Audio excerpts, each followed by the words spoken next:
And it's no secret just how dangerous the work of law enforcement officials can be. Yana Kay takes us to an annual awards ceremony that shines a light on the bravery of LAPD officers.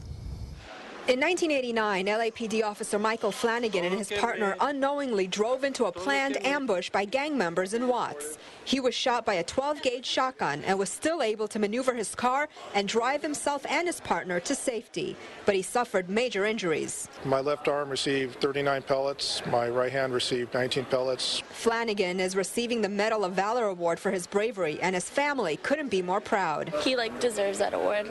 I honestly, I love my dad. Flanagan's story is just one of the incredible stories told during the Medal of Valor and Purple Heart Awards ceremony held in Hollywood. These officers have set the bar for courage, duty, and community. Their heroic acts are intense reminders that every day the men and women of LAPD put no less than their lives on the line for us. Emotions ran high as the awards were handed out. Every recipient was met with a roaring standing ovation. Retired Officer Rudy Lemus received the Purple Heart for being shot on 4 separate occasions during his 18-year career. I feel honored. I didn't expect this much glamorous. I thought it was just going to be a simple award, so I feel honored. In the 144-year history of the Los Angeles Police Department, the Medal of Valor has been awarded 636 times. That's what being a Los Angeles police officer is all about. It's about bravery, and it's about sacrifice. A total of 42 LAPD officers received awards here today. 40 received the Purple Heart, and 2 received Medal of Valor honors. I'm Yana Kay for LA This Week. The Los Angeles Police Foundation hosted the award ceremony. Last week, we took you along as Mayor Garcetti knocked on doors in Venice, asking residents what City Hall can do for them. This week, Rasha Goel reports on yet another way the mayor is bringing City Hall to his constituents. Questions, concerns, or complaints. Residents seize the occasion to address their issues with Mayor Eric Garcetti at this makeshift outdoor office on a curbside in Boyle Heights. I've done office hours for 12 years. This is the first time in the street. But I love it. Well, it talks about widening the sidewalk, talked about needing more parking, helping with the building owners to make it look better. This curbside pop-up desk is an outdoor version of the help desk at City Hall Garcetti opened when he took office this summer. The idea is to make the mayor's office more accessible to residents. We're getting people connected with the right people. This becomes our work product. Usually people can tell us in a minute what the problem is, and then it allows us to start working on that problem immediately. On this day, residents only had to walk down the street to talk to their mayor. I think it shows, really good, ideas on his part of opening himself up to the public and coming out to where the people are. While a pop-up desk right outside your door would be ideal, the doors to the mayor's office at City Hall are the next best thing. I'm Rasha Goel for LA This Week. The Mayor Pop-Up Desk was held on Parking Day, an event that highlights the need for open space by turning metered parking spots into temporary public space. The Mayor's pop-up office occupied one of those metered spots. Texting friends or your parents to tell them you're running late? A considerate thing to do, but if you're behind the wheel, it can wait. That's the message behind a campaign aimed at stopping texting and driving. Anna Marcos reports. Another red carpet for these American Idol stars? Not quite, but it is a red alert, a campaign asking people to take the pledge not to text and drive. The It Can Wait campaign put on by AT&T has brought celebrities and city leaders together to get the word out. What stinks is that it's our generation right now. It's my teenage generation because we're so involved with our phones. I can't leave the house without my phone, but it should almost be habit where when you get into the car, you just put your phone away. I took the pledge because I almost lost my life. Young people from the Weingart East LA YMCA have made a public service announcement and helped collect 3 million pledges from people who commit not to text and drive. Join AT&T and the It Can Wait campaign to pledge to never text and drive. One of our focus areas is social responsibility, and today's message is really all of our social responsibility, that it can't wait. Several people took the It Can Wait drive driving test and failed. The conclusion was pretty clear. Multitasking, as in text and drive, is a dangerous option. My reaction with the game was I think it's very real. Like you cannot text and drive because you lose what you're doing. You're not texting right or you're not driving right. I'm addicted to texting. I texted so much when I had a BlackBerry that I actually popped a tendon in my thumb and had to have surgery. I've learned to pull over and stop the car. Here are some sobering numbers. According to city leaders, people who text and drive are 23 times more likely to crash. And in fact, those people end up in about 100,000 accidents a year. Another alarming fact, about 1 in 5 people have surfed the web while driving at some point. When you're in a car with somebody else who's texting and driving, call their attention to that and say, are we not important? No text is worth a life. Now advocates hope more Angelenos will take the pledge to put their cell phones away while driving, because most often it can wait. I'm Anna Marcos for LA This Week. If you want to take the pledge not to text and drive, visit the It Can Wait website at itcanwait.com or type in hashtag #ItCanWait. This time of year here in the city is alive with events celebrating Latino Heritage Month. Gil Reyes takes a look at some of the events the city has planned. Here it is, the cover art for this year's Latino Heritage Month event guidebook. Your source for art exhibits, film screenings, concerts, and more, each one spiced with Latin flavor to celebrate the season. Local artist Yolanda Gonzalez created the cover. She couldn't be here this morning, but we look forward to celebrating her in the next, month or so and be able to highlight all the wonderful work that she does. And highlight the works of other Latino artists from our region. Many of them have received valuable exposure through Latino Heritage Month special events listed in the guide. Take the brother-sister team of Anselmo Sinclair Ortiz and Angela Maria Ortiz S. Their photography also featured in this year's booklet. They ask us to submit about 5 or 6 images, and you don't know what they're going to choose, and it's always really wonderful to open up the catalog and go, oh, there's one of my pieces. It's an honor just to share what I see through other people's eyes, so I'm happy about that. ¡Que viva México! Latino Heritage Month kicked off in September with El Grito festivities at City Hall. Sample works of Latino artists at events like the Los Angeles Hispanic Heritage Festival at MacArthur Park on Sunday, October 6th. Also, the exhibit Art and Film in Mexico. That's every Sunday in October at LACMA.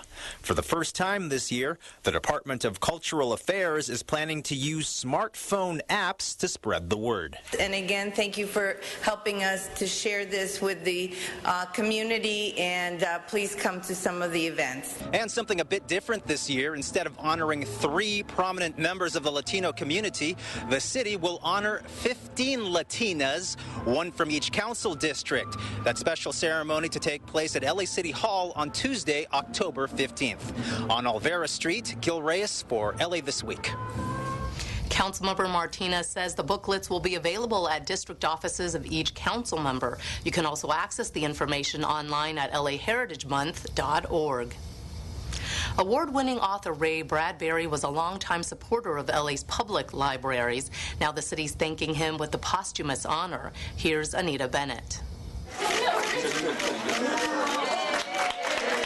The late, great Ray Bradbury now has his name permanently etched outside his favorite library. I know my dad would feel so proud and honored.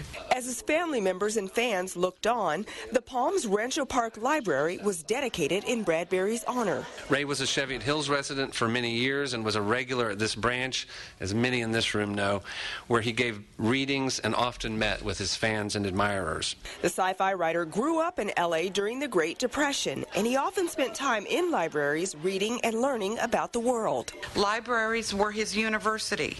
as there was no money available for him to go to college. The iconic author, who's best known for penning Fahrenheit 451, helped raise money to keep LA's public libraries open. In 2009, before he passed away, a room was named after the author at this very same branch. Since then, City Councilman Paul Koretz has spearheaded an effort to honor the writer once more. Ray Bradbury clearly deserves this recognition, and I'm pleased that we are able to gather here today to honor Ray by dedicating the Palms Rancho Park Library to him. Bradbury died last year at age 91, but his name will live on at this place he loved so much. I'm Anita Bennett for LA This Week. During his career, Bradbury wrote nearly 50 books and won numerous prestigious awards. The main thoroughfare in the valley was showing its age, but a facelift is making the business and entertainment corridor the heart and soul of the community once again. It was a ribbon cutting not for a new park or building or rec center, but for improvements on one of, if not the busiest street in the San Fernando Valley. I have no words to say how excited I am about what happened here. We've been waiting for this day for years to have the streets redone. Grateful residents joined city officials and public works crews on Ventura Boulevard in Sherman Oaks on a recent Monday to inaugurate what Councilman Tom LaBonge's office is calling the Ventura Boulevard Street Lift. If a street looks like it's cared for, that means people care, and people in Sherman Oaks care. The weeks-long effort by the Bureau of Street Services repaved 1 mile of Ventura Boulevard from the 101 freeway to Van Nuys Boulevard, installed 15 concrete bus pads at bus stops to help extend the life of the street, trimmed 220 trees, and planted 30 new trees. Now we can say that Ventura Boulevard looks exactly the same way on either side of the freeway. I know some of you were complaining about, oh, the other side is more beautiful. But guess what? Now we have this great segment on Ventura Boulevard, without a doubt the most important boulevard in the city, in the San Fernando Valley. Public Works officials thanked business owners for their patience as they continued to operate their businesses while construction was taking place right outside their front doors. The city worked very closely with the community to address those issues and make sure that the work was completed, still in a timely fashion, but in a way that was the least and minimized disruption to the community. Now that Ventura Boulevard street lift is complete, city leaders and local businesses are hoping the improvements made will be more than just superficial, but that it will help create jobs and enhance economic development in this important retail corridor. The city is making over one of its oldest pools, the first ever Mexico food fair in LA, and what the U.S. and Saudi Arabia can learn from one another. These stories and more in City Beat. It's all just dirt now, but soon this plot of land at 1122 Cole Avenue in Hollywood will transform into the new Hollywood Pool and Bathhouse. The site housed one of the city's oldest aquatic facilities before workers began demolishing it late last year. When completed, the new $7 million facility will be completely ADA accessible and more energy efficient. The new pool will have a diving board and a water slide. The city hopes to have the pool complete by next summer.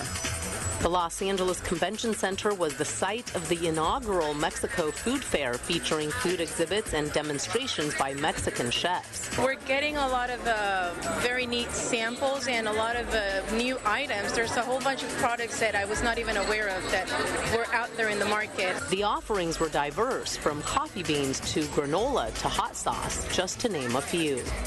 September 21st marked the 22nd anniversary of Armenian independence from the Soviet Union. Councilmember Mitch O'Farrell commemorated the anniversary in council chambers by honoring our city's 2 consuls of Armenia. Council District 13 includes the officially designated Little Armenia in the Armenian diaspora, home to hundreds of Armenian-owned businesses, numerous churches, schools, cultural centers, and a vibrant community of tens of thousands of Armenians. Los Angeles is home to the largest Armenian population in the U.S. Mayor Eric Garcetti recently spoke at the 3rd annual U.S.-Saudi Business Opportunities Forum held at the JW Marriott at LA Live downtown. Panel discussions included business opportunities in the oil and gas sectors and education and technological innovation. We also face the same challenge that you are addressing now, of once we became a prosperous oil town, what was the next chapter? What did it look like? And it was a combination of building up and diversifying our economy, of looking to our educational institutions, of doing some of the very same things that Saudi Arabia is doing. The event was organized by the Saudi Committee for International Trade, the U.S.-Saudi Arabian Business Council, and Saudi-U.S. Trade Group. It's an oldie but a goodie. A classic tune is still popular today and being appreciated by a new generation of music lovers. Rasha Goel takes us to a special City Hall celebration of the catchy song. Oh, I heard it through the grapevine. Everybody say it now. I'm just about to lose my mind, honey. We're going to declare today, September 25th, as I heard it through the grapevine day in the city of Los Angeles. The city of LA is proud to join with Motown in celebrating the 46th anniversary of I Heard It Through the Grapevine song, which was written by Norman Whitfield and Barrett Strong, along with various Motown artists in 1966. It's a song from the 1960s by Marvin Gaye, but for many of these young faces, it's a new tune. This song and celebration are helping inspire young kids around the city to be creative and focus on nonviolence. The most important thing is to bring Motown so we can be able to raise money and instruments to be able to bring these kids off the streets into a musical arts and culture environment where they'll pick up a musical instrument and create a sound of peace. Okay. Selected students throughout the city received a special gift to help pursue their artistic endeavors. They will be receiving from one of the instrumental companies an instrument of their own, so they can use that music to go forward and to go upward and arrive at the top. When they get into the music movement, they learn to do a lot of other things. It kind of guides them in another direction. For some, it's been a part of their life. To me, music is to the soul what the heart is to the body. I can't live without music. I really want to accept this on behalf of my father, who is looking down on us right now, seeing that his family actually moved to the next level of actually taking on branding and making sure his legacy and name goes further. I Heard It Through the Grapevine was a classic in the 1960s, but here again at City Hall, the song continues to rejuvenate the soul of the young and old. In downtown Los Angeles, I'm Rasha Goel for LA This Week. The song was inducted to the Grammy Hall of Fame for its historical, artistic, and significant value. In this week's list of things to do, a 10th birthday party for the Walt Disney Concert Hall, the Global Cardboard Challenge, and Ciclavia downtown. The Music Center presents 10 Times the Party, a free 10th anniversary celebration for Walt Disney Concert Hall. It takes place on Saturday, October 5th from 10:30 a.m. to 2:30 p.m. right in front of the Walt Disney Concert Hall at 111 South Grand Avenue.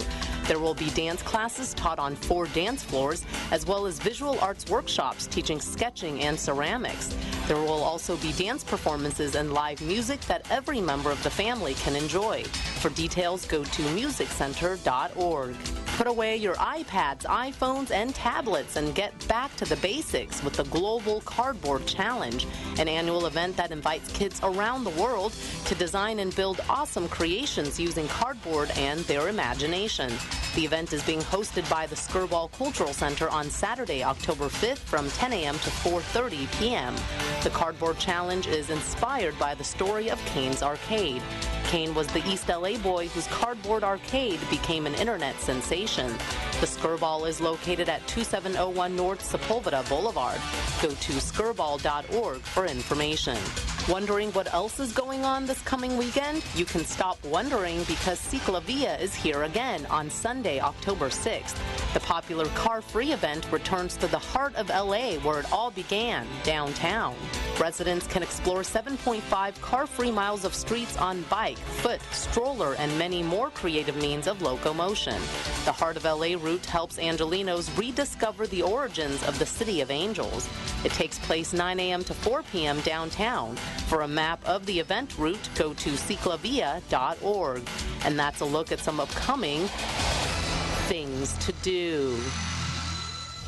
LA's Chinatown kicks off autumn with a centuries-old tradition marked by music and mooncakes. Gil Reyes has more from this year's Moon Festival.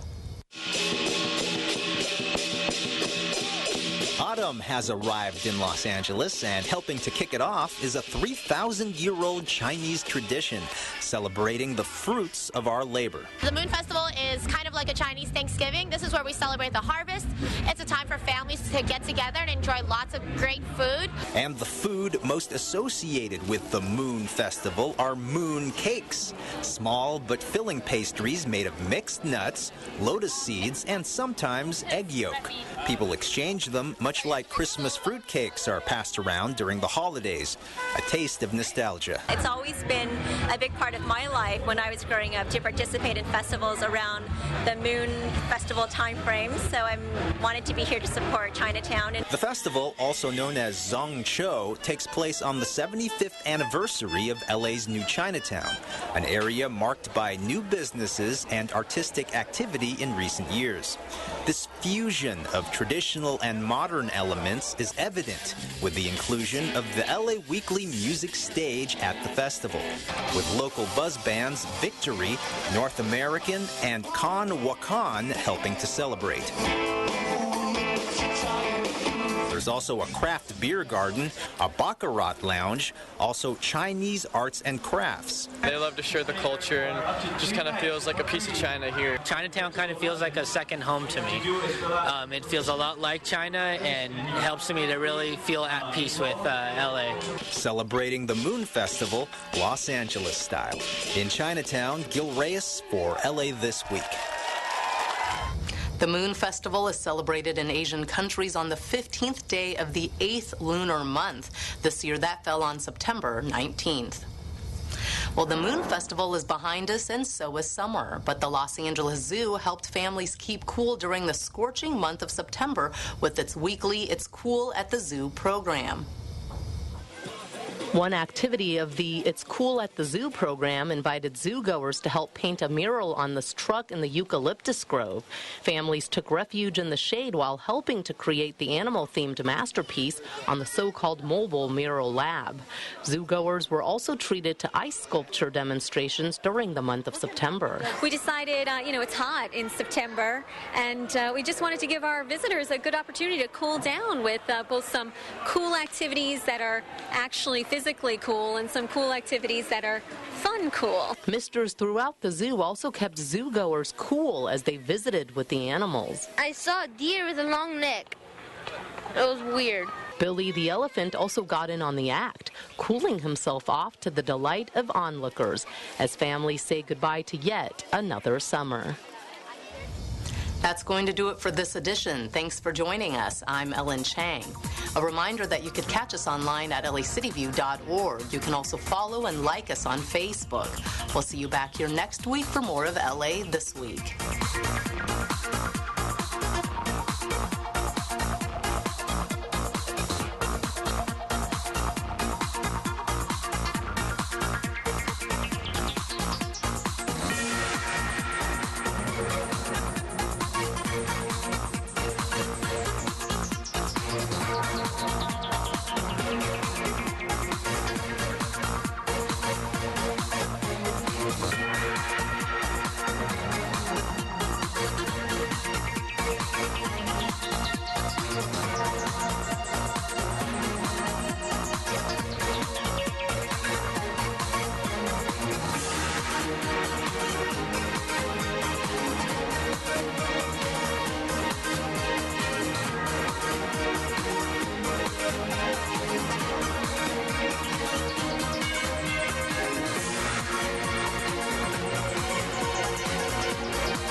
G'day, Troy McCubbin from North Hollywood. You're watching LA City View, Channel 35, our city, our channel.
Castillo, Bonavuz, Bano, Cedillo, Engelmere, Fuentes, Huizar, Carrasco, Corcoran, Labange, Martinez, O'Farrell, Parks, Price, Wesson. 11 members present and a quorum, Mr. President. Great. First order of business, please. Approval of the minutes. All right. Council members Fuentes moves and Council member Labange seconds.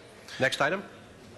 Commendatory resolutions for approval. Council member Bonin moves. Council member Mrs. Martinez seconds. Next item, please. Mr. President, before getting into today's agenda, there's been a request from member to continue item number 10 to November 1. Again, that's item 10 to November 1. I believe that was a request from Mr. Koretz. Without objection, that'll be the order. Very good, sir. Items 1 through 9 are items noticed for public hearing. Okay. Seeing no, let's see, public. I believe we have cards. Yes, sir. We have cards on items 1 and 9. 1 and 9. We'll hold those. Mr. Parks. Yes. I'd just like to make a technical amendment to 9. Okay. Has the technical amendment been circulated? We'll go ahead and hold. Be verbal. We're going to hold that for cards anyway, so that's not a problem. And seeing no other members, do you have any items? Seeing none on the queue, we'll go ahead and open the roll on those items. 2, 3, 4, 5, 6, 7, and 8. Close the roll and tabulate the vote. 11 ayes. That'll be the order. Great. Thank you very much. And next items. Mr. President, items 11 through 13 are items for which public hearings have been held. Okay, those items have been held. Members, do you have any specials? Mr. Chair, item number 11, special, please. 11 is an ordinance. We'll go ahead and hold that special. And keep in mind, on an ordinance, I believe we're tight on a quorum, so we'll have to get to that right away if you want to call that special. Okay. And any others? Let's see, we've got O'Farrell's already off the queue. Any others? None? Seeing none, we'll go ahead and open the roll on those items. Close the roll and tabulate the vote. 11 ayes. Great. Thank you very much. Next items. Items 14 through 17 are items for which public hearings have not been held. 10 votes are required for consideration. Okay, 10 votes are required for consideration. Mr. Koretz, before we open the roll. I'd like to call 17 special. 17 will call special for Mr. Koretz. And we've got to, without objection, we'll go ahead and do that, and we'll move all those without objection. Okay. We should vote on the remaining items. And we'll go ahead and vote on those remaining items. And whatever we have cards are on, we'll hold. Those, Mr. President, those would be items 14 and 15. So 14 and 15 will hold. So that believes that only takes us to items 12, 13, and 16. Is that correct? Mr. President, we've already passed items 12 and 13. That does leave item 16 for council's item 16. Consideration. Seeing no speakers on the queue, we'll go ahead and open the roll, close the roll, and tabulate the vote. 11 ayes. All right, that'll be the order. Thank you very much. Where does that take us? Mr. Clerk? Mr. President, that takes council to presentations or items called special. We'll go ahead and take presentations. We're going to open it up. And Mr. Labange, if you can go ahead and take the chair. I'm going to join Mr. Fuentes at the podium. Thank you.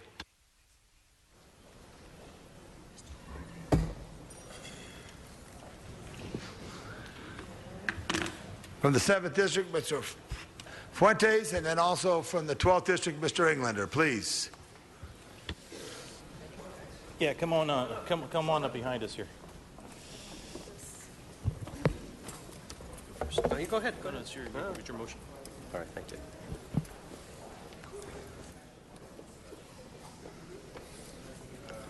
All right, thank you, Mr. President. And today is Day of the Horse here in Los Angeles. And as I said earlier, and big round of applause. Come on, big round of applause for our equestrians, for our horses. Absolutely. And after our recent registration that we had this last weekend, we'll see how many have more horses and whose district. So we're gonna take on that challenge, Mr. Fuentes. But with that, I was happy and delighted to open up this morning when I walked into council, into the rotunda, to Access LA with the chamber and explain to them how important it is that we maintain, not only fight for businesses and making it more business friendly here in Los Angeles, but we fight to protect the character of neighborhoods. And that includes, and it has to be at the very top of the list, equestrian properties, horse keeping, our rural areas, Sunland, Tahunga, Chatsworth, Hollywood Hills, all those with horses in those areas. We have to preserve and protect those no matter what at all costs. So I'm proud to declare today with my colleague, Felipe Fuentes, today is the Day of the Horse in the city of Los Angeles. And our city has a unique equine history. The heritage here, the living link between people and their horses and the history of the United States really started here in the Valley. And we have a unique equestrian lifestyle, and horses are kept for many reasons here in Los Angeles, both as companion animals, and they also provide benefits to people of all ages and all abilities. This is the 10th day of the horse today, and it's in conjunction with Chatsworth celebrating its 125th birthday as a community. We opened up, CD12 was the first public equestrian arena that we recently opened up at Aliso Canyon, which is absolutely spectacular. And if you don't have the opportunity, if you haven't been there yet, we urge you to come out. We challenge everybody to come out and take a ride with us as well. In fact, we were talking about it this morning. We're going to put together the first Valley Council members horse ride, where we're going to bring Bob Blumenfeld out on a horse, and Nuri Martinez, and Krikorian and Koretz. We're going to get him out on a horse as well. That's a photo op that I just can't wait to see. And in addition, we've done a lot in partnering with the equestrian community. We've done a lot over the years to protect Stony Point.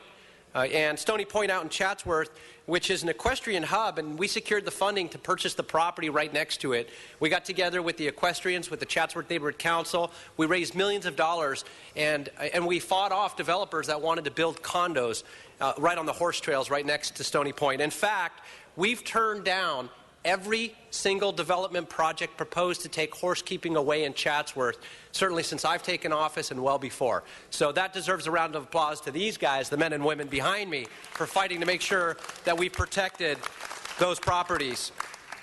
We've also worked to expedite the structural plan check for horse barns, and we created an online horse keeping license capability so you can go online and actually license your horses, and we're trying to get internet access to all the horses and all the barns as well.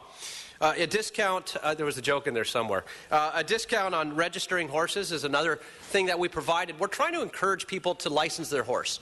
And it's not about the money, it's about the count. And that's what we're trying to push off and let people know and educate and inform them, that we're not trying to get money. In fact, if we can make it $1, and it's just cost is what we're doing, that's the idea. Because the more horses that are licensed, the more opportunities we have to fight for protections for those properties, the more opportunities we have to work for emergency response to ensure that large animal evacuations are well funded and prepared in the city here, and we know exactly where to stage them in emergencies as well. And so it's very important. So we had a horse registration and a microchipping clinic that we had in Chatsworth, and last Saturday we were able to license 175 horses, so which is remarkable. That's a huge number. And I want to thank Mary Kaufman and all the leaders that were able to do that as well. And so with that, also wanted to share the Ride On Therapeutic Riding Center, one of the world-renowned therapeutic horsemanship programs that we have in Chatsworth, where we also secured that land. We got them a lot of money through CDBG funding and other funds that we've raised, private donations. I've actually started a capital campaign, and my co-chair on the capital campaign this year is Harrison Ford. So Harrison Ford and I are partnering, and we're having a lot of great events for Ride On Therapeutic. It's a horsemanship program for the disabled. And we get folks out there not only volunteering and working with disabled and horses, but we make a difference in people's lives. And they're doing incredible work at Ride On Therapeutic. And so these are some of the things that we've done. I know we've got a presentation for Dale Gibson, our president of the Equine Advisory Committee, but I'd like to turn it over to my colleague, my dear friend, and a true champion for equestrians, Felipe Fuentes. Thanks, Mitch. Thank you. All right. Let's give Mitch Englander a big round of applause. You know, we are very fortunate. That was not a big round of applause. Big round of applause. That's you, staff. All the staff better. Yeah, there we go. I'm really excited to be here today. As I was bragging earlier when we were beginning council here, my council district now, in my opinion, and we'll figure out when we get all the licensure done, I'm fairly confident that we can say that the 7th council district is the most equestrian-friendly district in all of Los Angeles. I don't know. By sheer volume, we've got more horses, more people who have this lifestyle than any other part of Los Angeles. I'm pretty certain about it.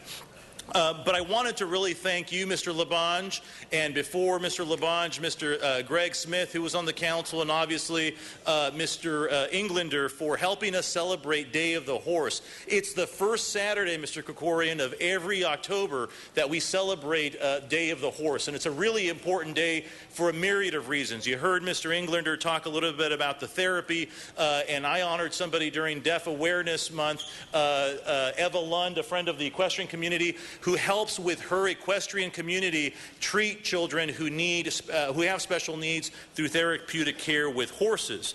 But we all need to recognize that Los Angeles and the San Fernando Valley in particular was settled on horseback. Rancho Encino in the late 1800s, it was not unfamiliar to those people who lived then at that time to see horse-drawn carriages. It wasn't unfamiliar to Los Angeles to be able to see its response to fires being done by horses pulling fire apparatuses. So this is not just about the lifestyle, but it's about the recognition about how important the equestrian community has been to the history of Los Angeles. It's a very important day for us to be able to reflect on our commitment to this sport, to this lifestyle, and to this hobby. And so I'm very excited to be here today with my colleague and all of you, Mr. Englander and all of you members, to be able to celebrate this day. And it's my real desire that no later than the spring of next year, we all, Mr. City Attorney, we may have to get an opinion on this, we all go for a council ride when we have our meeting in the San Fernando Valley. I think it's only, round of applause for that. It's only on horseback that you'll really be able to, I think, understand the true majesty of Los Angeles. You can go hang gliding in Sylmar 300 days out of the year. You can surf off of CD11 and other parts of the city of Los Angeles. But there is no better view, I will challenge you, from the top of the San Gabriel Mountains and the Angeles Crest on horseback to see this beautiful city. And so I see the smiles. I'm challenging all of you Mr. Bonin, that's a challenge. I know how competitive you are. That's a challenge that we all get out there and understand this lifestyle. And I want to thank all of you members for your participation and your selection of your Equine Advisory Board members. We're going to hear very shortly from our good friend Dale Gibson, who is the chair of that Equine Advisory Board committee. But it's your appointments to that committee that helps us facilitate the important policy that we need to enact in order to preserve this fantastic community, whether it's safe access to trails, whether it's the continuation of trails like Rim of the Valley that we've been talking about for many, many years. It's their hard work that gets us to the place where we can actually realize those policy goals. So I'm very excited to be here today. I think we're going to have Dale speak next. But I want to give a real quick thanks to a couple of people who've given me the opportunity to understand an awful lot about this lifestyle. Melanie Cotto at Monteverde Ranch, fantastic ranch there. You've got the Blue Stars, the California the Rangers. You've got fantastic programming for youth, and as a result of that, my daughter cannot stop talking about wanting to ride horses, which is a good thing. You've got Dale Gibson, who's got a fantastic ranch. You've got Eva Lund with what she's doing, Corral 12. I mean, this is a fantastic community, and I'm so excited to be here with all of you today to celebrate it. So with that, I'm going to bring up Dale Gibson, our chair of the Equine Advisory Committee. Wow, thank you. No pressure to follow those two great speeches. Thank you for having us here. Thank you for working with us as the Equine Advisory Committee. I know we have some new board members. If you haven't met your reps, please talk to them. We're out there working for the 30,000 plus horses in the area. I'll get right into mine. For those of us from the Equine Advisory Committee, if you haven't worked with us yet, I'm going to go ahead right now and apologize because you're going to hear the word horse and equestrian a lot. But there are many of us, and we're a fairly silent group, of course, until you step on our toes or step on our horseshoes. We've worked with you to keep mountain bikes off our multi-use trails. We've helped design bridges over the LA River. We've worked to make reclaimed water legal for dust mitigation on horse ranches. As you may or may not have seen on the front lawn, we brought our pipe corral today and showed horses, and we hope if you get a chance to go out there and see it today. And right now, we'd like to celebrate our equestrian backgrounds every day by taking care of our horses and spending almost $1 billion every year in the state of California. The history of LA began from the backs of horses over 400 years ago. It has a rich history alongside of our equestrian friends. We thank you, City Council, and applaud you for celebrating our heritage here in the great city of Los Angeles. Thank you very much. Thank you, Dale, and thank you, Lynn Brown. I just have a couple of remarks to make. I'm Lynn Brown. I'm the Vice President of the Equine Advisory Committee. I want to thank Tom LaBonge for two historic things that he created. The first thing that he helped create along with Wendy Gruhl was the Equine Advisory Committee. It would not have existed without Tom, and it is never in the history of Los Angeles have we ever had one. And the other thing is that Tom sponsored the first historic Day of the Horse in 2011. And Dale sells us a bit short. The money that the equestrian community contributes to the state of California is $9 billion, not $1 billion. Thank you. Thank you, Lynn, very much, and everyone there. Mr. Englander. So with that, thank you very much. I just want to close with one thing. Today is the Day of the Horse. We'd also like to extend that and say it's the Day of the Horse people.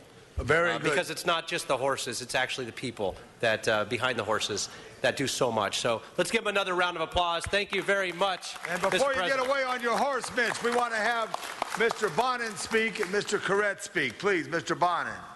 I'll be brief. Mr. Fuentes, challenge accepted. And what was the challenge so everybody knows, City Attorney knows, Mr. Bonin? An opinion from you on being able to notice a meeting on horseback on a Friday council meeting in the San Fernando Valley. The challenge was, Mr. LaBonge, getting each of our colleagues here on horseback so they can understand the true majesty of this great city of Los Angeles. Dion's head just exploded. They're very good. Dion's going to be on the horse. We'll work on it as well. We'll talk to Mr. Wessett. He's the key on this. Mr. Corretz.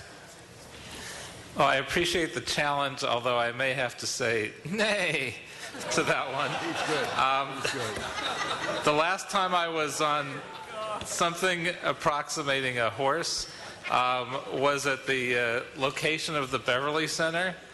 Some of you might not have been around then, but I don't know, 40, 50 years ago they had pony rides where the Beverly Center now stands. I must confess I have not been on anything approximating a horse since.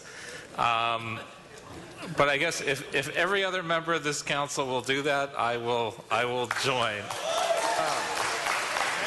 Well, then the only thing I would suggest, Mr.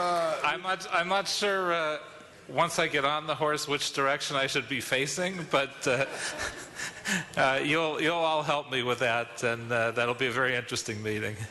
Well, we'll do that. I would propose the Equestrian Center in Griffith Park. It's an essential part of the city, and we have a relationship there. And also, before I finish, I want to thank the Bureau of Sanitation for all the work that they do, covered up from behind the horses and behind the City Council. Thank you very much. Mr. O'Farrell, one more time. Just real quickly, Mr. Chair, I want to acknowledge Gene Gilbert, a North Atwater Village resident and a leader in the equestrian movement. We have the Equestrian Center in North Atwater Village, a facility that I'm very proud to represent, and so I want to acknowledge Gene Gilbert today and on this wonderful day. Congratulations to everyone. Thank you. Taking back the reins, Mitch. Good job there. Thank you, Mitch. Felipe, thank you, and all equestrians. Big hand for all our equestrians. Let's take a picture. Mr. Clerk, let's go back, and I want to call item 11 up. We got 12 members right now. Very good, sir. That was item 11, called special for Councilmember O'Farrell. Mr. O'Farrell. Thank you, Mr. Chair. Colleagues, I just want to quickly acknowledge the fact that we have this wonderful new development in an area of Hollywood and East Hollywood that hasn't really seen this kind of development in a long while. This hotel, it's a 112-room hotel, will replace a currently underperforming subpar Vagabond Inn at Vine Street right at Santa Monica Boulevard along the historic Route 66. So I just want to commend the project team and the city family on making this ordinance possible so that we could accommodate this wonderful new improvement in an area that certainly needs it. And I just want to say that I hope this is the first, and I'm sure it will be, the first of many new improvements in this traditionally underserved, underperforming area of Hollywood and East Hollywood. And it's going to go in right across the street from a wonderful new permanent supportive housing facility, which is really the new standard for that, and that is the Step Up on Vine. So I just want to put it out there that Route 66 is making a comeback through the 13th District, through the Hollywood and East Hollywood area, and we are putting considerable resources toward economic development, jobs, and an improved look and feel of this major and sometimes forgotten corridor. So I want to thank my colleagues, and I urge you to support this change so that we can have this wonderful new hotel on Vine Street at Santa Monica. Thank you. Good job for all your work, Mr. O'Farrell. Let's no speakers on the queue. Open the roll, close the roll, tabulate the vote. 12 ayes. Forthwith, so ordered. Next item. Let's go to the special. We want to get to the special. Very good, sir. Bloomfield, Bonham, Buscaino, Cedillo, Englander, Fuentes, Huizar, Koretz, Krikorian, Labonte, Martinez, O'Farrell, Parks, Price, Wesson, 12 members present, and a quorum, Mr. President. First item. Mr. President, items 18 through 20 are items for which public hearings have not been held. 10 votes are required for consideration. Mr. Walsh, let's do the consideration first. I think that would be the And you can do that without objection if you'd like, without sir. objection. And let's call the public comment card right now. Is that okay, Mr. Clerk? Which item would that be on, sir? Very good. Mr. Item number Walsh, 18. Mr. John Walsh. Okay, Mr. Walsh is coming.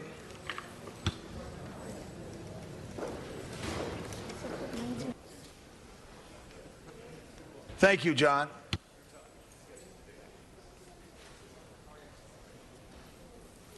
John Walsh, blogging at HollywoodHighlands.org.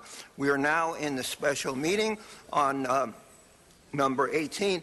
This is I'm 100% in favor of you naming a Koreatown corner intersection for Dr. Ki Wan Han, to name it Ki Wan Han Square.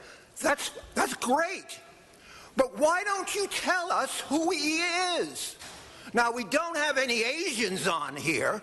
I don't see any Asians here. Anyone Korean that wants to take my time and tell me? You know, when you don't tell us who he is and you say he's worth an intersection, that is contemptible to the entire Korean communities. Give him somebody. Who the hell cares who the doctor is? That's what you're doing. And I'm asking you now, somebody up there, to tell me who he is, and I'm sure he's honorable, and I'm sure he deserves the intersection, but tell us the story. HollywoodHighlands.org. Stay right where you are, John. You're calling up next. No speakers on the queue. Let's open the roll, close the roll, tabulate the vote. 12 ayes. And John, I'll introduce him to him. He's a very prominent individual from Koreatown. Is he here? Hold on a second. Next item, please. Mr. Clerk. Item 19, called special for cards. Mr. Walsh again. Okay, number 19. This is our friends here. Okay, number 19 again is I'm going to pass on number 19 and go to number 20. Good. Dr. Hall, yes. Mr. Koretz. I'd like to ask that we reconsider item 4. We're not in that committee. We're in the special now. Once we get out of the special, okay. I'll call you. Dr. Hall is a great guy, and he hikes at Griffith Park. He says, "Kamsahamnida." That means thank you, John, for your comments. Let's open the roll, close the roll, tabulate the vote. 12 ayes. Good. Item 20. I want to talk about... I know. I'm going to take your comment right now, but I'll call the other cards after that. Go ahead, John. Okay, this is an economic report from our friends at the Chamber of Commerce. Now, I know you have a difficult time at the Chamber of Commerce. Now, I was a big critic of the last mayor. But when he was mayor, the city was under control a year ago. So the city we're losing control of the city because we have a pretty boy mayor who wants to play the role. This is a problem that you have. And I want to say to everybody in America and everybody in the world and everybody in the chamber, stay away from L.A., stay away from Hollywood. Alicia Gruppioni was murdered here on the boardwalk. Do they give a damn about it? She's being sued. Her father was the owner of the football team, the soccer team in Bologna. You are unsafe when you come to L.A. Your blood will be on the street, and remember, there's an outbreak of a new strain of tuberculosis downtown. He is not really talking about the economic report. The city attorney corrected us, John. Okay. Please conclude. So the Chamber of Commerce, you can do anything it wants, but the Chamber of Commerce has a problem. And the problem is this city is out of control. And until you can get the city back into control, you can hold all the meetings you want here. Again, I'm leaving now. I don't need to take the 2 minutes. To the world. Stay away from L.A. Go to San Diego, San Francisco. I want them to come to L.A., but that's okay, John. Thank you for your comments. Sid Mansunian, where's Sid? Get up here right now, Sid. Followed by Olga Hall, then Mr. Herman.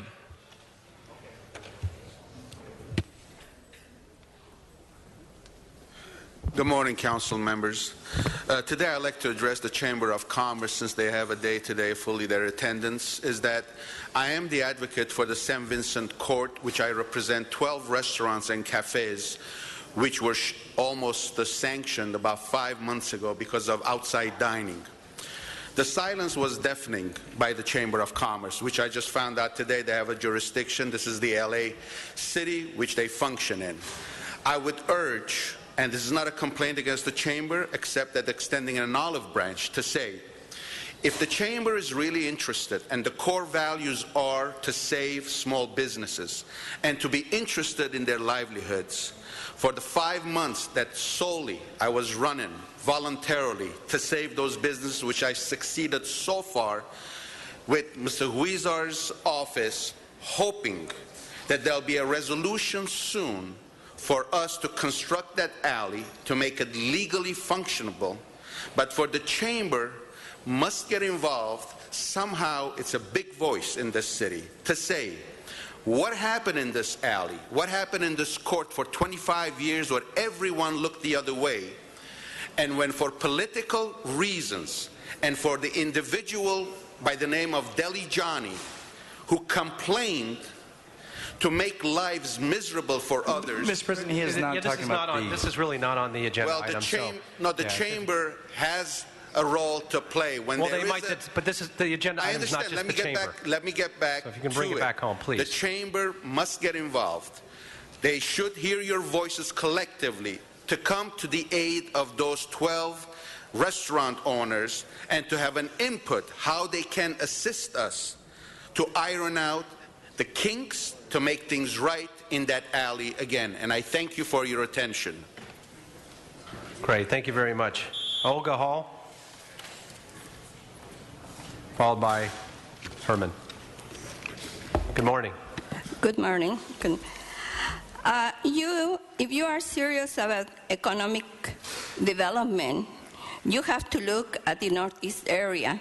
We have a rich in history and legacy in the Northeast area along Route 66.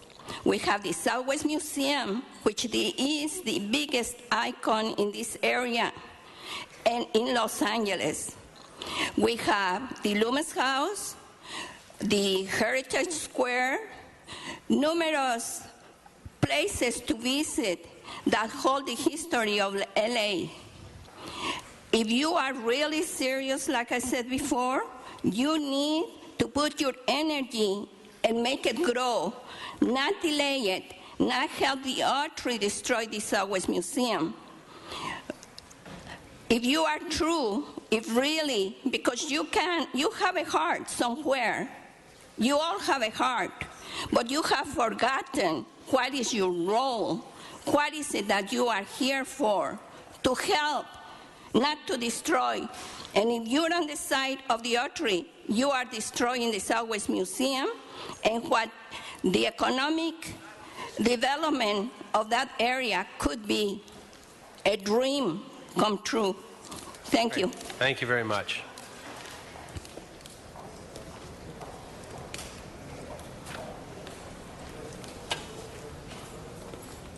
Good morning. Good morning. And good morning to the role of Chamber of Commerce. Is there such a role for you, Chamber of Commerce? Have you taken the action to commit yourself to providing us with jobs? Pardon? Address whom? If you cannot talk to people on the site, you have to address the council. I have a way of just moving about. If you can address the council, thank you. And very when much. I'm interrupted rudely, okay, now you're by Mr. disrupting the meeting. You're not sticking it is to the problem. agenda item. May I go back to my point now? The clock's ticking. Great, let it tick. Because I'm sure the Chamber of Commerce here wants to know why has the City of Los Angeles not made any better resort or attempt to create jobs. I know the Commerce is working hard to bring in new business, and it's asking the council as a whole, hey, we got new ideas. But yet Mr. LeBong rather say, please keep it on subject, and I'm going back to If subject. you got to stay on the subject, please. That'll be your last warning on this item, please. A warning? Yes. Under public comment, we can't speak So out. now you're off subject again? No, I'm on topic. I'm talking about Stick to the item topic. number 20. Come on, Herman. You do this every day. Come on, just stick to the item. Okay, Please. then Thank you. do not interrupt me next time. Thank you. By the way, it is a challenge for the Chamber of Commerce to take any action. Why? Because many times our council members are not here. They're not here to delegate on behalf of all of you. You, the constituents, we, the constituents. And if Chamber of Commerce can Okay, this is, again, on the agenda expedite item. new ideas with you to create jobs, how can we have a challenge or accountability with this council? The bottom line is this.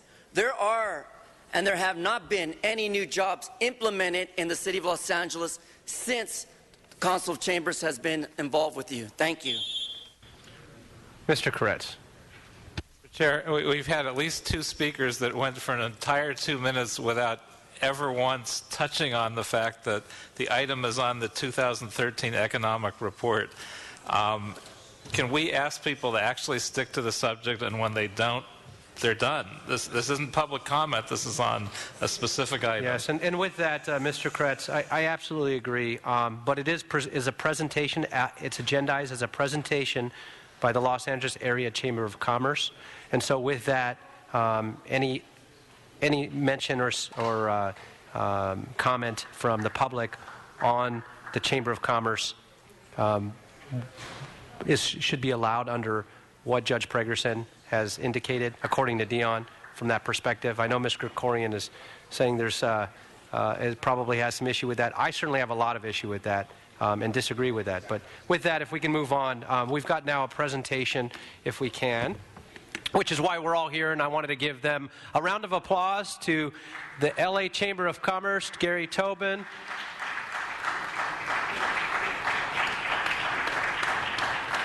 Alan Rubin, thank you very much. Thanks for your patience. Good morning, and thanks for all your work and advocacy on behalf of businesses here in Los Angeles. And if you can please go ahead and open it up. Sure. Thank you. Well, good morning, Council President and members of the City Council. On behalf of the Los Angeles Area Chamber of Commerce and the 300 visitors that you had in the rotunda this morning, to say it's important that we work between the governmental bodies and the private sector to grow jobs in our community. Although we're certainly better off than we were a year ago when we made this presentation, the job crisis is not over. I think many of you have seen the number that we have 202,000 fewer jobs in Los Angeles County today than we had at the start of the recession. 202,000 fewer jobs.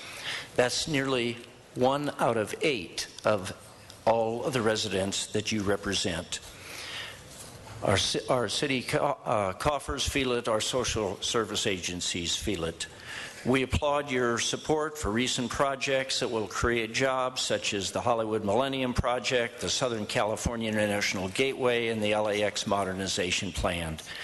The Grand Avenue project is in the news again, and while we know that the county takes the lead on that project, we hope that the city will do everything it can to make that project a reality. We'd now like to turn our attention to the advocacy agenda that you have in front of you, this document here, and I want to talk just a little bit about some of these priorities that we think will help us create jobs during the coming year. First of all, I'd like to introduce the others sitting here at the table. Alan Rothenberg on the left, who's the chair of our board of directors and also the chair of First Century Bank, and he's been in these chambers many more times than all the rest of us combined. Ruben Gonzalez, who is our Vice President of Public Policy, and Chris Thornburg, who will be presenting the district-by-district economic report that we'll discuss in just a moment. So let's take item number 1 on our priority list. Proactive and aggressively extend the welcome mat to new and existing businesses that wish to invest in your district and other districts in our great city. We all know it's not just up to the mayor and his business team. Each of you as city council members with your staff make a huge difference. Construction is key to invigorating our recovery, and we suggest that you focus resources in your districts and in city departments that can help businesses get started and expand. By doing that, the city will facilitate job creation and support new revenue for our entire community. It'll be critical that the consolidation of the building and safety and planning department is done correctly with sufficient and meaningful input from the industries that use that system every day. Further, the Economic and Workforce Development Department must be given the resources and the authority necessary to be successful, and not simply just a new name. I'd now like to turn it over to Ruben, who will talk about our second priority, the gross receipts tax. Thank you very much, Gary. As you are well aware, the City of Los Angeles has the highest business tax of any city in LA County, and one of the highest in the nation. This discourages businesses from setting up shop in Los Angeles and encourages businesses that are here to leave Los Angeles, not just for other states, but for other cities just across the street. In the past, the Business Tax Advisory Committee, after years of public hearings and academic studies, recommended a 3-stage plan to simplify the tax structure and lower the gross receipts tax, with eventual elimination after 15 years. Eliminating the gross receipts tax will create thousands of jobs and generate more revenue through property, sales, and utility taxes than the current gross receipts tax brings in. The former City Council Jobs and Business Development Committee approved the first 5-year phase of this plan, and we strongly urge this council to take the baton from them and carry implementation of the first phase across the finish line. I'll now turn it over to Alan for our next priority. Thank you, Ruben. Our next priority is LAX modernization. LAX is a $60 billion annual economic engine for our region and supports tens of thousands of local jobs. The Chamber applauds your recent vote to approve the critical LAX modernization plan.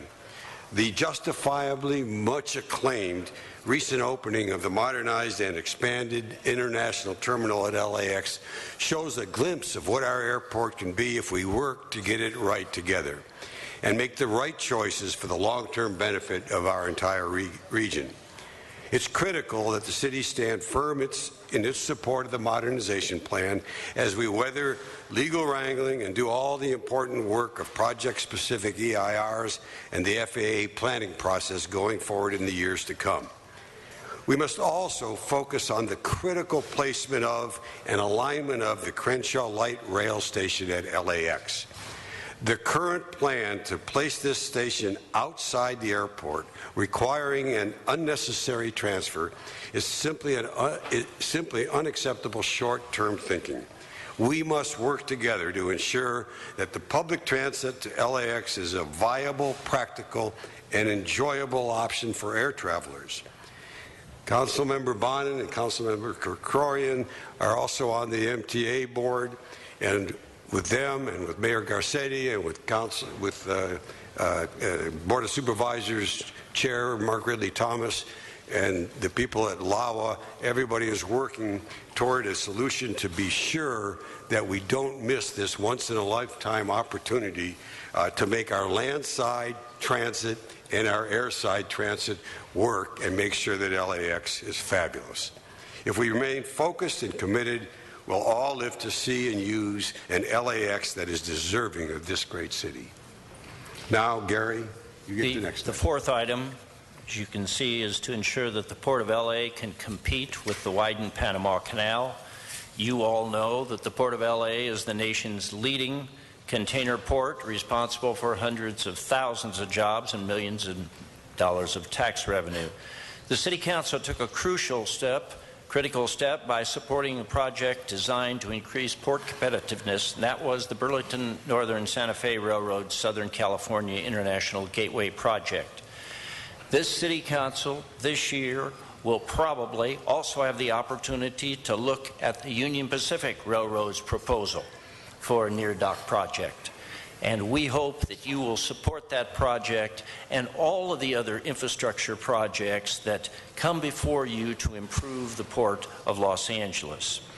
By doing that, we can ensure that we'll be able to compete with a widened Panama Canal, create jobs, and a greener environment. Our next priority is the LA 2020 Commission. Alan? There's been no greater challenge facing the City of Los Angeles over the past several years than returning city government to fiscal health.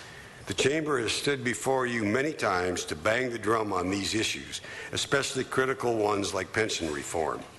This is why we work closely with President Wesson on the creation of the LA 2020 Commission led by Mickey Cantor and Austin Butner, and containing leaders from throughout various stakeholders across our city.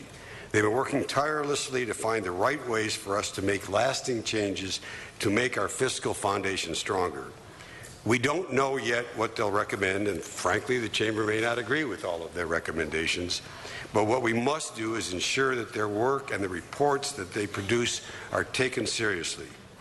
Too many times in the past, after the fanfare and the press conferences are over, the serious work of serious people has collected dust on shelves. The Chamber will be loud and clear in its efforts to ensure this does not happen to the LA 2020 Commission report. We expect and ask the Council to do the same. Now, Ruben will discuss economic development. Thank you. During 2012, the City of Los Angeles spent a great deal of time and money to find the right model for economic development. Using best practices from cities such as Houston and New York, you created the Economic and Workforce Development Department and set in motion an RFP for a contract with an outside economic development nonprofit. If done correctly, the marriage of the tools of government and the entrepreneurial drive of the private sector should be the start of a new economic renaissance in the city. We urge you to take this recommendation of the past council and mayor, put your stamp on it, and lead it. We can't squander this opportunity. Another critical part of economic development is infrastructure. This brings me to our next priority: improving our streets, our sidewalks, and mass transit. With Measure R, we have seen significant improvement to our public transit system. We must continue to get this right, just as Alan discussed with light rail to LAX. Yet as much as we must grow and promote our transit system, it is critical that we rebuild and renew our street system and set in motion a plan to fix our sidewalks. The unprecedented outreach effort by Council members Englander and Buscaino is truly commendable. It is an opportunity for us to finally meet this need that has been too long neglected. There will be much debate and disagreement over how best to fund this priority, but we believe we cannot let this chance pass us by. We must all work hard to find the best way to get to yes. Now Gary will touch on our work on homelessness issues. As many of you know, the Chamber doesn't just focus on strictly economic issues, but lots of other issues that we believe impact our quality of life and business environment. In late 2010, the Chamber cooperated with United Way and released a program on Home for Good, an action plan to end chronic and veteran homelessness in Los Angeles by 2016. Since its launch, Home for Good has inspired a cooperative alliance between federal and local officials and a landmark shift of county resources in the establishment of a funders collaborative to leverage public and private funds for homeless housing for maximum results. Many of you have already signed on to Home for Good to show your support. We'd encourage you to encourage the Los Angeles Housing Authority to completely align its work with Home for Good. Now Alan will discuss our final area, which is education and workforce development. The success of our city is dependent upon the success of our schools and the quality of our workforce. Through the city's involvement with the LA Compact, we encourage you to support partnerships with LA Unified School District to better integrate city services such as school safety and the city's gang reduction zones to create nurturing and safe learning environments for our youth. To partner with the LAUSD and the Los Angeles Community College District to provide training services to low-income and underserved communities, and to continue to invest in Hire LA's youth to ensure our region's low-income and underserved youth have access to critical early work experiences. Those are our 9 recommendations for priority issues for next year. I'd like to now turn your attention to this report, which you each have a copy of. It's the district-by-district economic report that was prepared for us by Beacon Economics, and Chris Thornburg is with us today. This report was underwritten by Farmers Insurance, headquartered right here in Los Angeles. In the fourth, with Tom LaBonge. Let me introduce Chris Thornburg with Beacon Economics. Good morning, council members. It's a pleasure for me to be here. You know, this is a couple of years now we've been doing this City Council report card, and you know, let me just motivate this a little bit up front, because I can't tell you how important it is to understand what's happening not only overall with our city, but what's happening in the different parts of our city. Obviously, when you start thinking about economic development, creating jobs, and moving this city forward, these efforts take the council members, it takes the chamber, it takes all of us to work together to build the right policies. But to really make sure that development succeeds, we have to be able to measure development. And in a very real sense, what we're doing here today is talking about some of these numbers, the numbers on a district-by-district basis. You know, in general, if you look at these numbers, it's kind of a good news, bad news story. On one level, it's clear that the city of LA is doing well. It's starting to recover. It's growing faster, believe it or not, than the rest of the county. On the other hand, most of that growth is occurring in a few very dense job corridors, which have very high-end employees, maybe who are less, shall we say, concerned with gross receipts tax. But other parts of the city clearly lag behind. And of course, to get those parts of the city up and running and to push the entire city forward, make sure the whole city gains from what's happening right now, we really need to think about focusing our efforts more on these sort of development policies. Overall, again, things are getting better, and I think we need to keep that in mind. Yes, this has been a lousy economic recovery. There's no doubt about that. We never had a normal economic bounce here in the state or here in the city. Of course, overall growth in the nation has been at best tepid over the last 4 years, and if you look at a lot of numbers, everything from employment to unemployment, they still show the effects of the last big downturn. But sometimes you got to focus a little bit on the trends, and the trends here show that the economy overall is showing some modest signs of acceleration. Consumer spending is up. State and local governments turning the corner. And of course, as already noted, here in the city of LA, things are also starting to heat up. The numbers we're presenting today are from 2012, just as a result of sort of data limitations. But they show exactly what's been happening, where the gains in our economy, both locally as well as nationally, have really started to occur in what I call the high-skilled jobs and the high-income portions of our economy. Those gains are starting to spill down, but there's a long ways to go. Let me give some sense of where the county is relative to the state and the nation overall. You can see here an index of employment, both household and payroll employment. And you can see, of course, the larger than normal drop here in the state of California, in part due to our exposure to the forces that push us into a downturn in the first place. And of course, LA County overall was hit even worse than the state. Now, there is some modestly good news here. Remember, unlike the rest of the nation, Texas and California, because of their high share of immigrant population, tend to have a lot of folks who don't show up on those payroll reports. Don't forget those, what we call informal workers, almost 12% or 13% of the workforce here in LA County. And indeed, if you count the informal workers, you'll see that the situation looks a little bit better. Indeed, a lot of those payroll job losses in the state weren't really lost. Instead, what they did was simply move from a formal payroll job to an informal job. As for, of course, here in the city as well, you can see As already noted, some better numbers. For example, overall payroll gains from 2011 to 2012 were about 3.8% in the city. That's a very, very solid number. Compare that to 2% overall for the nation. And of course, we saw wages also growing slightly faster here. But again, we have to keep in mind that what's causing this is a few parts of the city that are doing very well, these high-density corridors. Other parts of the city are still lagging behind. Let's take a little bit closer look at what's happening here in the city. For example, taxable sales passed, of course, the previous peak, and overall building permits have really started to bounce back here in the city. Unlike the rest of the county, where still things are way behind. A lot of this, of course, has to do with some high-density apartments going in some of the denser areas, say, for example, Hollywood and downtown. A lot of this, of course, has to do with a lot of alteration permits to build, take some of our existing office space and building it up to more Class A type properties.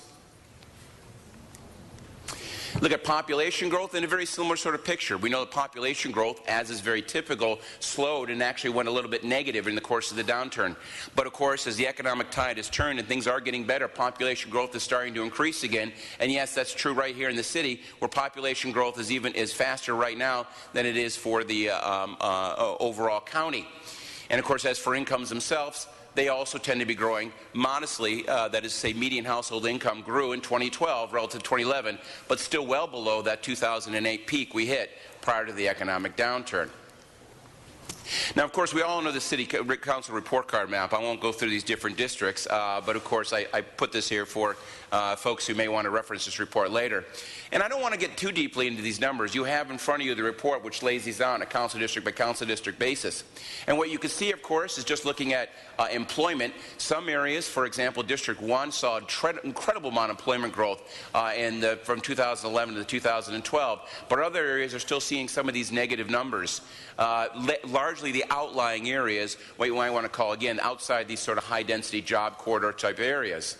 See a very similar sort of picture on wages, where again, some of the areas, for example, District 1 and of course District 14 and District 11, all seeing some of the biggest increases in terms of growth in wages in these different areas. And of course, you look at the construction permits, again, very similar numbers. Look at District 1, off the charts. But many other places, of course, are still relatively low compared to where they were even a few years ago. If you look at sales tax receipts, again, big bounce down in District 1, some very solid numbers in District 10, and of course in District 14 doing very well as well, but lower growth in those outlying areas, for example, out in District 11, for example. And gross receipts tax, very similar sort of picture. You see the downtown area doing very, very well, the West LA corridor, Hollywood doing very well. But more outlying areas, for example, say out in Van Nuys or down in the southern portions of the city, lagging behind overall growth in those dense corridors. If we add it all up, this is kind of an index of the overall performance of the different areas.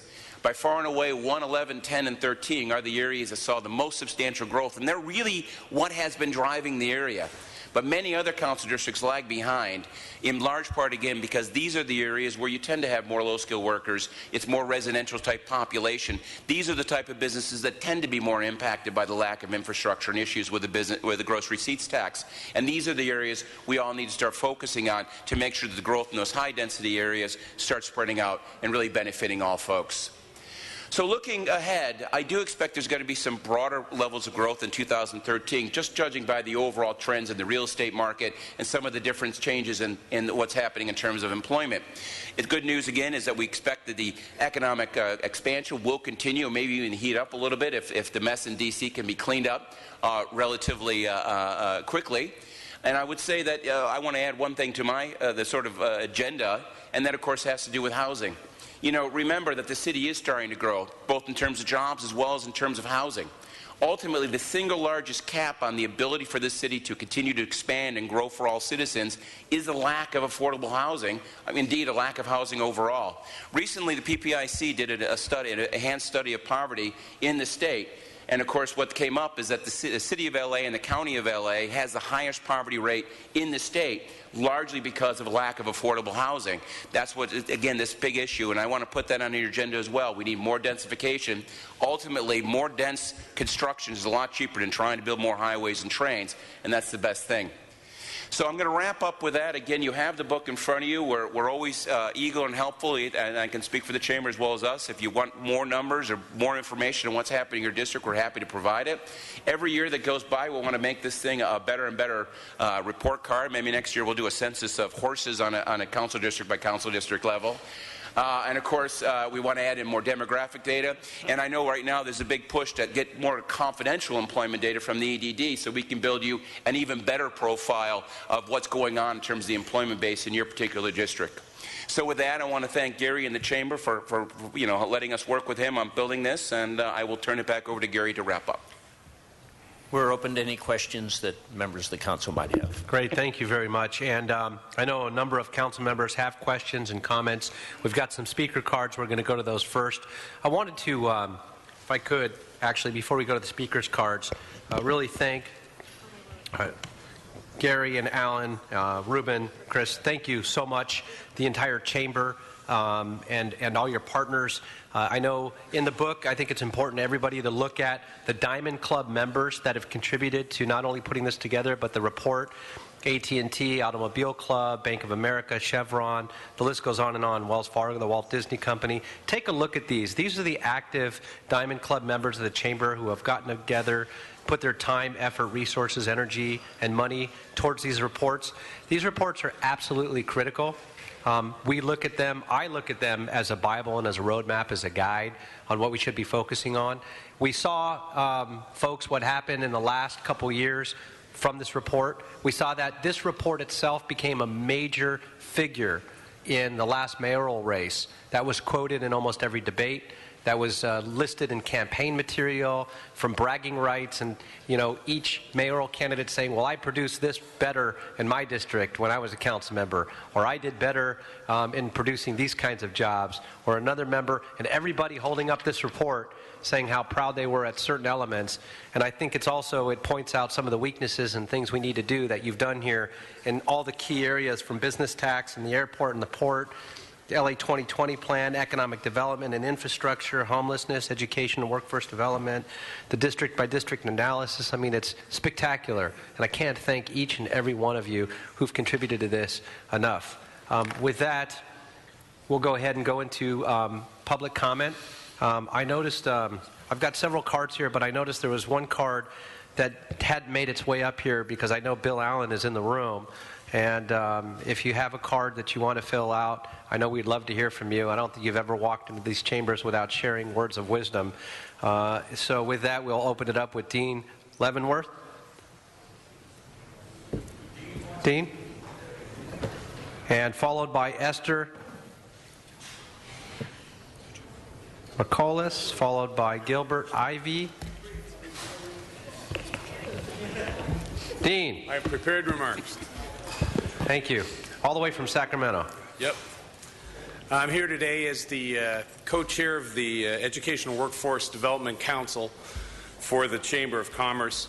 As you've heard before, a strong education system is at the heart of a robust economy, highly trained workforce, and civic development. We're pleased to work with Mayor Garcetti and Los Angeles City Council in support of the LA Compact, the collaboration among Los Angeles education, business, civic, labor, pardon me, and nonprofit leaders to pursue collaborative strategies to transform our education system from cradle to career. Since taking office, Mayor Garcetti has made job creation, solving everyday problems for LA residents, the central focus of his administration.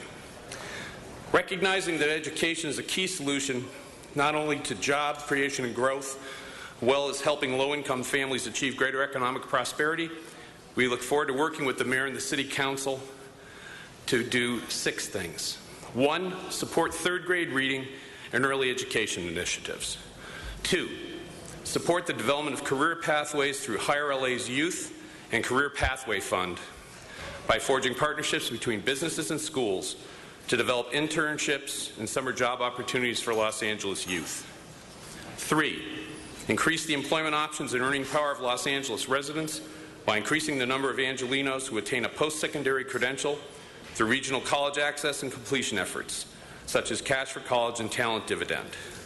4, ensure the economic competitiveness of the Los Angeles region by expanding demand-driven workforce and industry sector initiatives to create pathways to higher demand, high-growth industries, and sustainable careers. 5, strengthen the region's workforce development system by deepening relationships and shared resources among regional partners such as the Los Angeles Unified School District and the Los Angeles Community College District. Provide essential training and services to adult learners, low-income and underserved communities. Finally, number 6, work with the Los Angeles Unified District to better integrate city services such as school safety and dropout recovery efforts. I'm sorry, I got to ask you to wrap up. If you could submit that as well, only because we have to treat everybody the same. To create a nurturing and safe learning environment. Great, thank you. Thanks. Way to get that in there. Thank you. Esther with AECOM. Good afternoon, and thank you for your patience, or good morning. Good morning. And your participation. Thank you. Thank you, Mitch. And my name is Esther Margulies. I'm here proud to represent AECOM, a global consultancy headquartered here in Los Angeles at City National Plaza, and as a resident of Mike Bonin's district in Venice. I am on a continual search to bring highly skilled design and engineering professionals to Los Angeles in an incredibly competitive environment.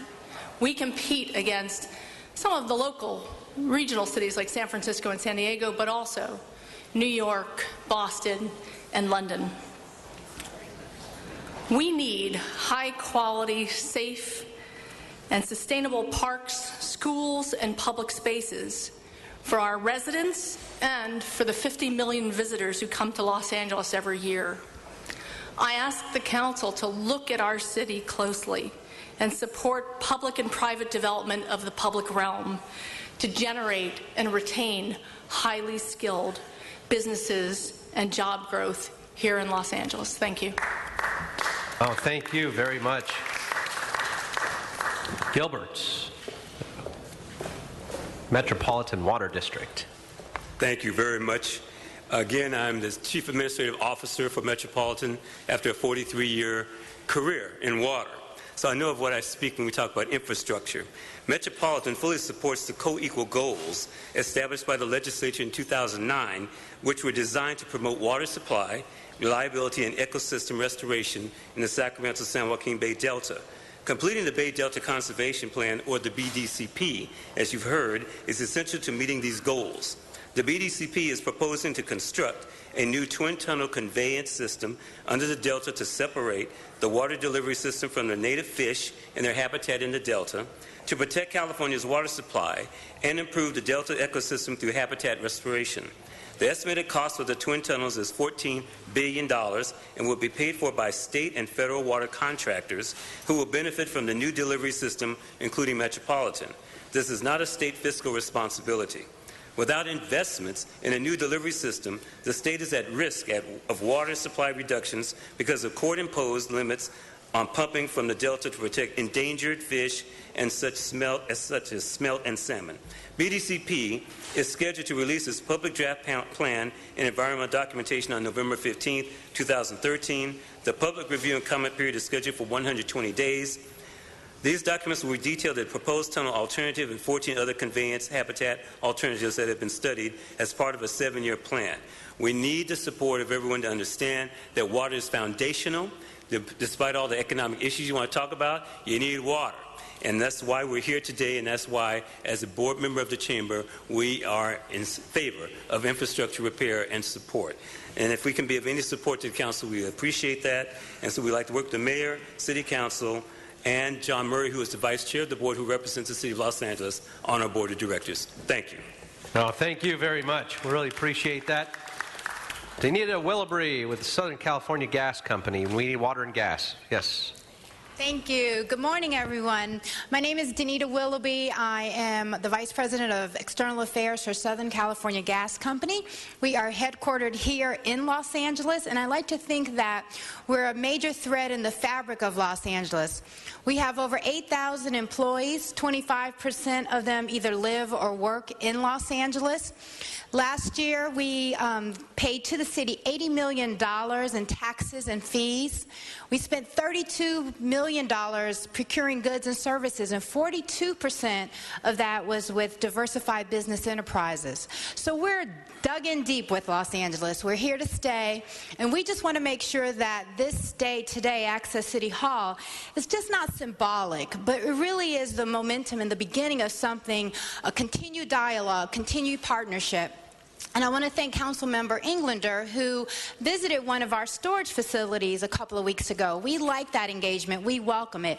We want you to understand our businesses. We want you to understand how we can work together to be more successful, because we want a vibrant Los Angeles. So I'm a proud board member of the Los Angeles Chamber of Commerce. I like to see LA come back and come back strong. So I hope this is just the very beginning of continuous strategic dialogue. So it's not just about a plan, but it's about execution.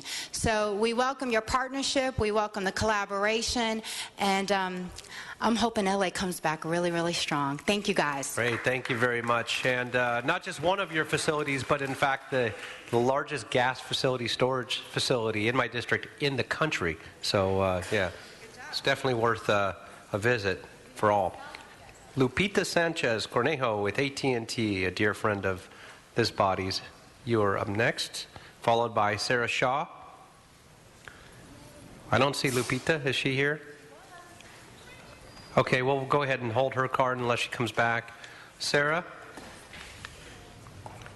followed by Denise Rodriguez with Siemens. I'm sorry, Dennis Rodriguez with Siemens. We'll make him Denise. It'll be like Zion, bringing him back. Thank you. Good morning. Good morning. I'm Sarah Shaw with JMB Realty, and I'm very happy to be here today. And I wanted to thank the LA Chamber for this morning's event and for the detailed economic report. So for over 30 years, JMB has been a part of the Los Angeles landscape. We're committed to being a good partner within our community. Today, we're all here to show our support for creating an even stronger partnership between Los Angeles businesses and local government, because we all share a common goal, and that's to add to the long-term prosperity of Los Angeles.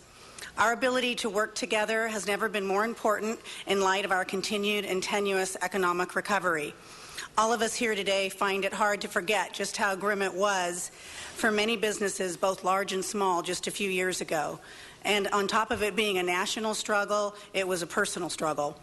We all had firsthand knowledge of people in our lives who had lost their jobs unexpectedly or saw their hours cut, or as with construction workers throughout the region, saw nearly all their work grind to a halt. Today, we are in much better shape. Businesses are coming back stronger, but the recovery is still a work in progress, and in order to keep the recovery going, continued economic investment is vital. With the city and the members of the Chamber working together, I hope that we can foster an environment that supports smart, green, and transit-oriented investment and development. We hope that projects like those, including our own Century City Center in Century City, will be given the opportunity to move forward and, as a result, bring thousands of jobs to Los Angeles and spur millions in additional economic activity throughout the region. The truth is, it's the continued reinvestment that's going to keep our economy going, and by working together, we will make this continued recovery our shared priority. JMB applauds the Chamber and the Council for their efforts here today, and we stand ready to work with you as we move forward together. Thank you. No, thank you very much. Dennis Rodriguez.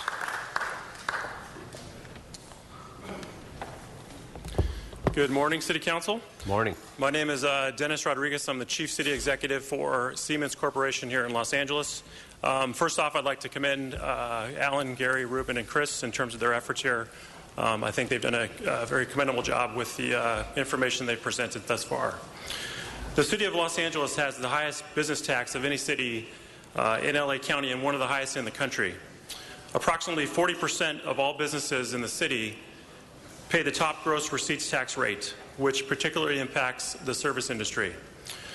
The business community agrees with the BTAC recommendations that completely phasing out the gross receipts tax in 15 years is one of the best solutions to improve business in the City of Los Angeles. In fact, the City Council's former Jobs and Business Committee has already approved the phase-out for the first 5 years. The predicted job growth for the city in the long run make the phase-out a win for residents, businesses, and the city alike. So we strongly encourage the City Council to revive this issue and approve the first phase out. Thank you very much. Great. No, thank you very much. Elizabeth Ohl, United Way. Followed by Anita, AT&T. Good morning, council members. Morning. My name is Elizabeth Ohl, and I'm an intern at United Way with the Home for Good initiative. As Gary has mentioned, the initiative is a partnership between United Way and the Chamber to end chronic and veteran homelessness in Los Angeles by 2016. To date, Los Angeles is the homeless capital of the nation with over 51,000 homeless on any given night. And of this 51,000, 12,566 are chronically homeless. This population alone utilizes 75% of public resources, and research shows that by providing permanent supportive housing for this population, we will reduce the fiscal impact on public resources by 40%. At Home for Good, we have developed a few key strategies to address these issues here in LA, and in the interest of time, I will highlight two of them. First, the Funders Collaborative is a partnership of public and private funders that has coordinated over $200 million in resources that are used to help house thousands of chronic and veteran homeless individuals in LA. Thus far, Home for Good has coordinated housing for 9,564 chronic and veteran homeless individuals. Our second strategy is the Coordinated Entry System, which is an efficient and effective way for homeless clients and housing providers to be matched in order to expedite the housing process. Council members, to help us in these efforts, Home for Good would like you to sign on. Please become a signatory member and engage in our efforts to end chronic and veteran homelessness in Los Angeles. Thank you. Thank you very much. We have Anita. Thank you, members of council. My name is Anita Quiñones Gabrielian. I'm Regional Vice President of External Affairs for AT&T and a proud Diamond sponsor of the Los Angeles Chamber. I speak to you today on behalf of AT&T, a United States infrastructure superhero, investing in the last few years more than any company in any industry in U.S. infrastructure, investing significantly in the city of Los Angeles in our wireless and wireline business. And I don't kid you when I say that I'm not among the only companies whose wish list for the amount of capital investment they want to make in the city of LA is much higher than our plan of execution, and only because they ask the government affairs experts, how many permits can we get through the city of LA? We give them the number and we never actually meet it. So I ask for your help. I was very hopeful and spirited, and I am absolutely optimistic when I hear members like Bonin and Mike Feuer, Englander, Koretz, others saying that we have to embrace ways of making the streamlining, the permitting, streamlined and simple in the city of LA. If we could do that, the infrastructure would come. So we are here, we want to invest in the city of LA, and we look forward to working with you in doing that. Thank you. Great, thank you very much. Lupita, and if she didn't make her way back, then we just got handed a final card by Bill Allen. Hey, all right. Come on up. Thank you very much. I knew you'd had a card in you somewhere. I will never turn down an invitation to address the council. Though I didn't come with formal prepared remarks, I do really want to support what the Chamber is offering today as a series of initiatives to help strengthen the city's economy and to help allow more of our residents in this city to meet their basic human need for a job. I do think these proposals, particularly about investing in the infrastructure that not only supports the city's economic growth but the entire regional economic growth, are critically important important to continue the economic recovery and extend it to more citizens in our area. I would urge the Council to look at the unique operating industry clusters within the city and within the broader economic region to understand the unique differences of the entertainment industry, the aerospace industry, trade, business and professional services, apparel, the different sectors of this city's economy and region's economy that have differing needs and for which the city can do a great deal to help advance their interests. Focus on attracting foreign investment to this city. There are potential investors throughout the world who recognize the brand of Los Angeles and the opportunity for growing their enterprises here in the city and using this city and this county as a base of operations to grow throughout North America. So the LAEDC stands with the LA Chamber and with this City Council, with the entire city of Los Angeles, because you are the largest city in this county. You hold key levers to our regional economic prosperity. We look forward to working with you proactively, strategically, aggressively to grow this economy and, again, as I said, help every LA resident meet their basic human need for a job. Thank you very much. No, thank you very much, and for everything you do. We really appreciate it. Okay, we're going to go ahead and go to members. We'll open it up with Mr. Bonin. Thank you, Mr. President. Welcome. Thank you for what you're doing. I really appreciate the report. Was very encouraged by a lot of the stats I saw from my own district. Was curious about one. Would love to sit and talk with you more, Chris, and really dig into some of these numbers. And echoing what I said in the rotunda a little bit earlier, I really want to thank the Chamber for its work on Home for Good, its work with the Bixel Exchange, and its work on workforce development. And I'm really looking forward to working with the Chamber on a lot of stuff. I rise, though, to join you in a rallying cry on one issue and to issue a bit of a word of caution on something else. The rallying cry I join you on is getting the rail to Los Angeles International Airport.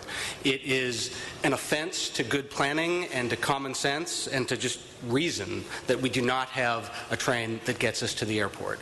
And I am thrilled to hear you talk about getting a train to the airport as a major transportation imperative, as a priority for LAX modernization. It's also a huge environmental benefit to the region, and it's something we absolutely need to get done. And there is a way to get it done, and the Chamber and I are on the same page, colleagues. There is a proposal by LAWA to build an intermodal transportation facility just outside the airport, where buses and trains could all come together, and where you could check your luggage and get on a people mover and get around an airport like you would in any civilized and modern city.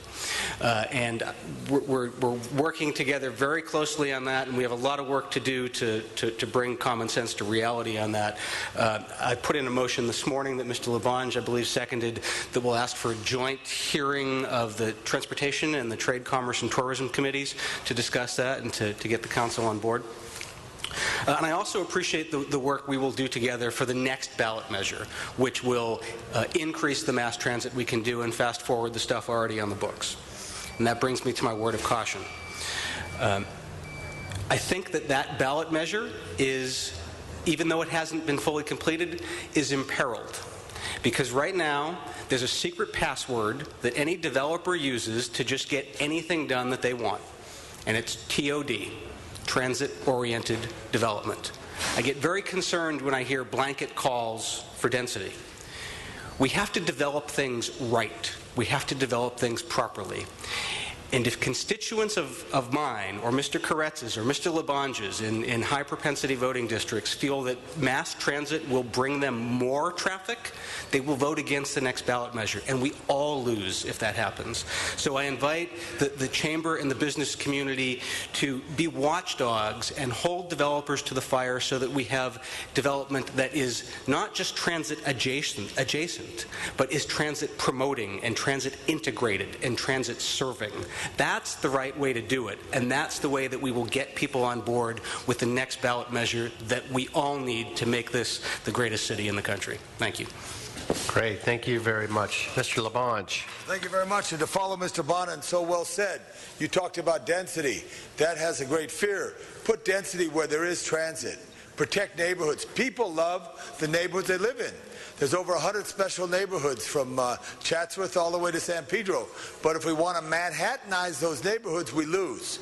So we want to protect the neighborhoods, but also get development at the right spots, which is key. 3 things built this city. 1, water and power. Without water, without power, we're not the engine. 2, the Port of Los Angeles. Phineas Banning came from Wilmington. and started the port and the LAX, which is so important, to modernize it and do it right and have all the safe features that are there. Tourism is extremely important. And find us as a partner. Each of us have a deputy that you all know by first name that you can get to and act on. Because that's the key, because time is the essence. Today's already the 2nd day of October. Just seemed like yesterday or the day before it was September. Man, it flies. A few people are listening, okay. But also on the job issue too, community colleges are partners. Really drive with the community college district, try to reach out, whether it's Trade Tech, whether it's Harbor College. Joe Buscaino's doing a great job in that area there, out to Mission, Pierce City, all of them, West LA, real important, because they're looking for partners on this issue here. And they never really spoke of community colleges, even in the national discussion, for a few short years. And villages are so real important.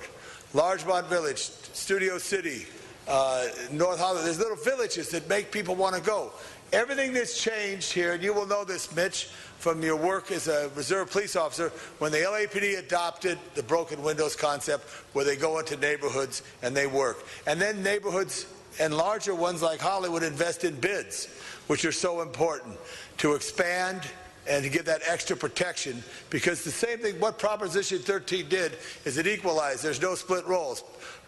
Commercial used to pay a higher tax rate. Now it's all the same. Consequently, the bids are a commitment by the property owners, like downtown do a wonderful job. I'd be proud to say we keep the streets as clean as can be, but we have partners, and it's that bid. And lastly, I just want to thank you individually that all's there, especially the big issues. Could this council be, and I hope it is, because you're going to be here beyond me, bring the Olympic Games here in 2024 if we're the ones. The vote was 8-7 last time. And those are big issues that we want. Alan Rothenberg bought the World Cup before people knew what the World Cup was, more than a coffee cup to the United States in Pasadena in '94, Alan. Give Alan a big hand, Commissioner, with so much that you do. So all of us have a point. But look at the big issues that we could do, but also the neighborhood issues. And put density where density has the importance. And a big thing that I would do, too, speaking of the importance, the USC is a great university. But their campus to the north needs love and attention, and the USC medical facility that's up there, and work on that issue. And also, you do mention the railroads earlier on that, which is so key. They have large parcels. Whatever we do at the port affects the inland ports. I know Mr. Antonovich has that concept. Let's look at that as well. I thank you. I thank all of you for this. And our doors are always open to please call on us to work on these issues. Thank you. Great. Thank you very much, Mr. LaBonge. Also, I believe, Gary, you mentioned just made in Los Angeles and what that means to the rest of the world and the rest of the country. Tom LaBonge started a program, and he recognizes film that was done here in Los Angeles, and he has Made in LA Film Festival and award programs for those that are filmed here in Los Angeles. So I wanted to recognize you, Tom, for your leadership in that and everything you've done as well. Mr. Krikorian. Thank you very much, Mr. President. Thank you to the Chamber of Commerce for once again presenting this report, which is really, really important, I think, for the public to see. It's also a really important tool for this council to be able to utilize in developing policies that continues the progress that we're making in terms of jobs creation. And it's a very helpful thing for us to have, because we don't necessarily have the resources available to mine this data and to develop this data, and so I want to express my appreciation to the Chamber, and also for the always excellent work of Beacon Economics and Christopher Thornburg as well in helping us to take a clearer look at what the jobs creation picture is in Los Angeles. And this report, to me, shows very good news. It is always news that we hope will get better, but looking at the past several years here, I think this is a positive report, and it's certainly positive for the city as a whole. It's positive for CD2, I might add, which since 2010 demonstrates both jobs growth and gross receipts growth each and every year, which very proud to recognize. But I think importantly, as Mr. Thornburg went through in looking at this, to see the city of Los Angeles outpacing the county of Los Angeles in wages, in employment, in building permits over the past several years says a lot. It says a lot about the policies that we've been developing. It says a lot about the partnership that this council and the mayor have had with the chamber in trying to attract new business and make the city a more business-friendly place. I think Mr. Thornburg and Mr. Allen both said a very critical point, and that is identifying specific sectors where that growth has happened and specific sectors where it has lagged. And as Bill Allen said, each industry sector has very different needs and very different motivating factors that cause job growth or the lack of job growth. And I'd like to see a more detailed breakdown. I'm sure you have it in your data that demonstrates where that growth has been by industry sector and what the areas are that are the worst performing in the area. And I think when you mentioned that the growth has been in areas that are perhaps less gross receipts focused, that's an important statement, because it says that there is additional growth that can be had by further reform in the gross receipts tax, but it also says that not every industry sector is dependent upon changes in the gross receipts tax. We're in a county of 83 cities, and you can count the ones that have a gross receipts tax, I think, on one hand. And yet we're outpacing the county in both gross receipts and jobs growth. That says to me that there are areas of growth that can be had that don't have anything to do with the gross receipts tax. So I think if we're going to focus on continued reform of this, which I hope we will, I know the Chamber is very insistent that we do, it's very important that we do it in a targeted way that's going to actually produce results in the industries that are most sensitive to the gross receipts tax first. To me, that's the only way this works. Otherwise, we're putting at risk $400 million in revenues to the city without knowing that we're going to get the return on investment that we get by having a targeted and focused reform effort that focuses on those industry sectors. So that's what I'm going to be looking to work with the Chamber on developing and with the data that you have. But all that being said, right now, I think what this data shows is that the private sector is becoming more optimistic about the future of Los Angeles, and that is very good news that I hope will continue to draw attention from the international sector and from others that says that jobs growth is happening here, revenues are increasing here. We are open for business. There's more that we need to do, but we're making progress. So thank you very much for that report. If I may, Council Member, thank you very much for those kind words. I will say that this report is organic. We're still growing it. We're still making it better on a year-to-year basis, and I hope we can talk to you about how we can make this better, so we can get even a clearer picture. And again, if we can work with the council and get some of the confidential employment data and run reports off of those with your assistance, we can make this thing just absolutely sing for you. So I may very well buzz you, and if you're interested, we can tell you more about what that would entail.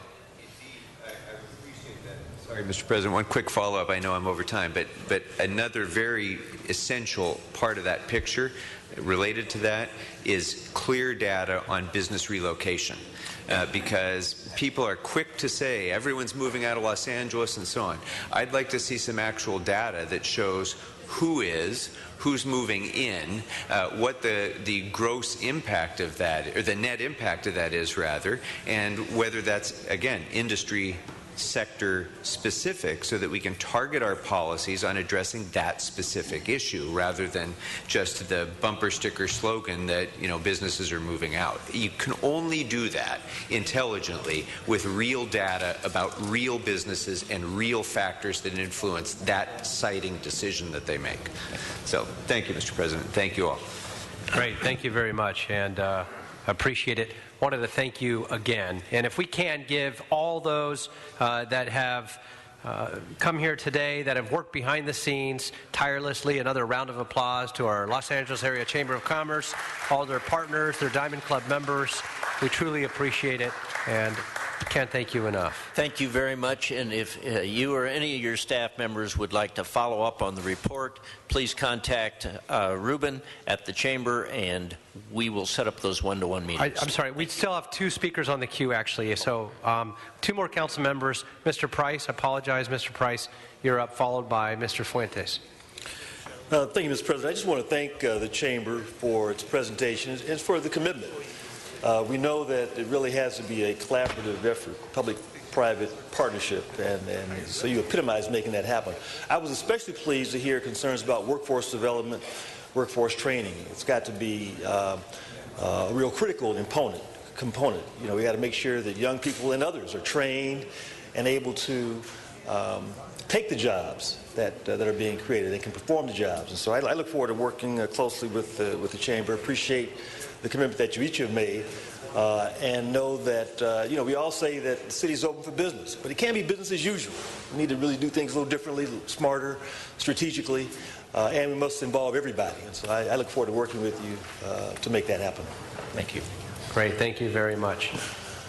Mr. Fuentes, followed by Mr. Parks. Thank you, Mr. President. And through the chair, questions for the panel here. I also want to add my thanks and sort of ask sort of what's next in terms of this analysis. Understanding that I know that you may have addressed sort of how this information is normalized with the changing district lines. And so how do you benchmark this for us so that we know sort of how we're doing, separate and aside, and as important as these council districts are to each and every one of us as a city. So how do you normalize that data for us? I'm not exactly sure. I'm not exactly sure what you mean by normalization. Yeah.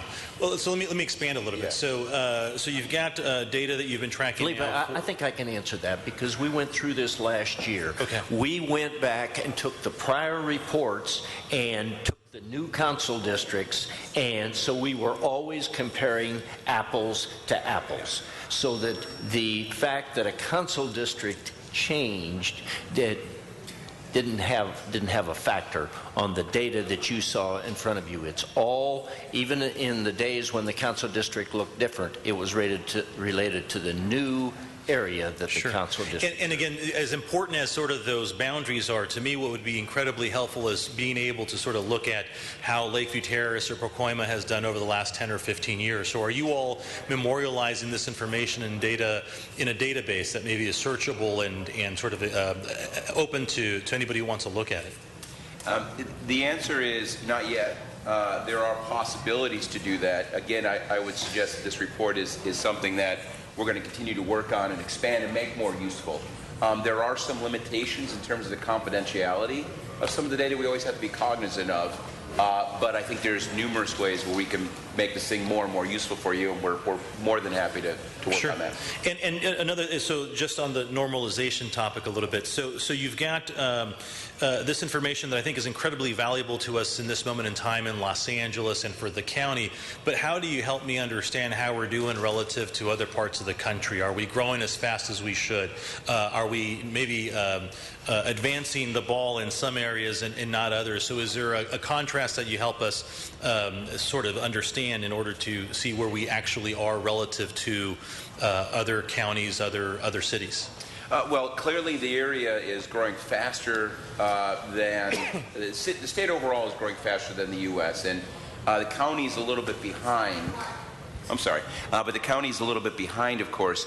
One of the things to keep in mind, and I'm going to go back to one of the points Gary made, which is, you know, we are seeing acceleration at this particular point in time, but the acceleration we're seeing is still us just coming off the bottom right now, and the city still has. Shall we say, a ways to go to get back to what I would call a fully recovered standpoint. And in many ways, if you look at the difference in growth rates across districts, I think it reflects what we're seeing in terms of an uneven recovery in the U.S. economy overall, where there are some parts of the country and some parts of the workforce that are doing great, but many others are being left behind. Some of that is a national issue, but some of that is a local issue, and there are policies here that can help, like I said, sort of level the playing field and make sure that all Angelenos benefit from what's happening economically. Sure. And my last question, Mr. Chair, I really think we need to figure out how to hold members' times like we used in the good old days. Mr. Your Parks, time's over right now anyway. So the last question is, so how do you take this information and prepare for the future? How do we get to future ready and understand what it is that Los Angeles and the County of Los Angeles, for example, should be exploring from a policy perspective in terms of investment, so that, because it's my strong belief that our economy has changed, and while you talked about modest growth and an uptick, which is refreshing news, I think we have to prepare for a new economy. So where should we be aiming from a policy perspective to not build new jobs, because that's your job, but how do we incent and facilitate from the policy lens the environment that will give us the most chance to succeed with this new economy that we're in? Yeah. Let me say two things real quick on that front. First thing is I'm a data guy. When it comes to policy, you got to talk to these guys over to my left here. They like to focus more on the policy side of things, where what I try to do is help people at least understand what's actually happening, the context of which is happening. However, again, if I had to say, one thing, the one thing that's going to truly make this city sing in the long term, it's education. As simple as that, is making sure that every kid in LAUSD has the opportunity to get a great education and to go on to college, because the key to the future is that, skills. Great, thank you very much. Mr. Parks. Thank you very much. I just had a couple of questions. I want to thank you for all the information that you provided us. Could you just remind me, when we look at the figure that says jobs, is that jobs that are in the district, or is that the number of people employed? Right. That is going to be the actual payroll jobs. That would be establishment level jobs. So in other words, it has to do with people more or less who have unemployment insurance. Okay. It's not based on where you live, but where you actually work. And equivalently, if you're self-employed or informally employed, you're not going to show up on these statistics. So it's not a complete picture of the job situation, but it's about as good as one we can get given the limitations on the data available to us. So the key is you may have more people that are working than these numbers reflect. Absolutely. Okay. And again, keep in mind that overall about 5% of the workforce in the U.S. don't show up on the payroll survey. In California, it's about 11%. In Southern California, it's about 17%. So there's an enormous portion of the workforce that doesn't show up on the payroll survey. It's hard to tell who these people are, where they are, but we know they're out there. And in a very real sense, it's an incredibly important part of our economy, because they're earning money and spending money and contributing to overall economic activity as much as any of those formal jobs that we do have the ability to measure on a regular basis. Okay. The other question I have is, when we look at average salary, is that average salary of the employees in a district, or is that average salary of the residents? How do we compute that? That again is employees in the district, not households in the district. The household information we have available to us would come from the American Community Survey, which unfortunately their census plots don't match well to the council districts. So we're still in the process right now trying to figure out how, again, we can expand this report and get more information, not just on, say, jobs in each council district, but again on the people who live there as well.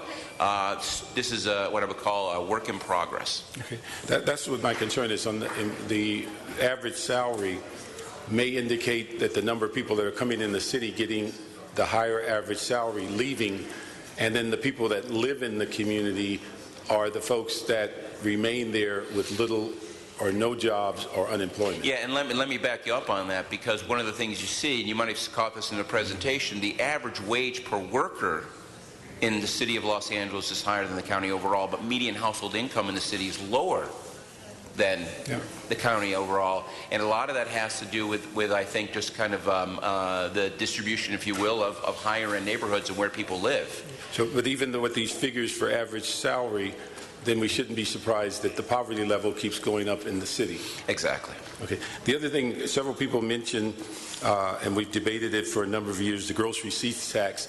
And we hear so many people say we should get rid of it, but we've never quite heard how it's going to get replaced. And that's $480 million or so.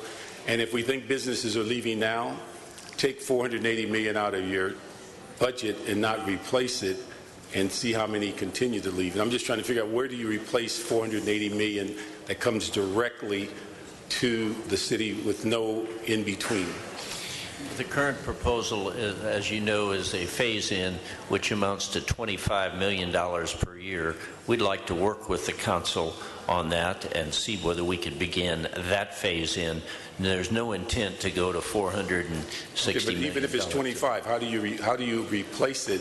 Or do you just draw the line and take $25 million out of the city's general fund and then reduce services or people? Where does that money come from that replaces it? The money comes from the message that you're sending to the business community, both inside and outside the community, that things are changing in Los Angeles, and this is a place to invest both your job expansion and your new business. But that message seems to be a longer term. That is. And you're giving up the money. It is longer term. It's a little like paying for the education for your child. Okay. Let me just say, my final question or concern is that, and Beacon has been of assistance in putting this report together. I think they also did a report that reflected their position on the gross receipts tax. And one of the things that was kind of compelling is that they talked about somewhere in the neighborhood, for every dollar that you give up in gross receipts tax, the city's boundaries only get back about 10%.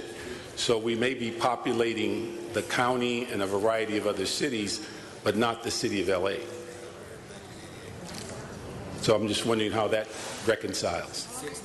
I can't respond to that. I'm not sure that was the report we did.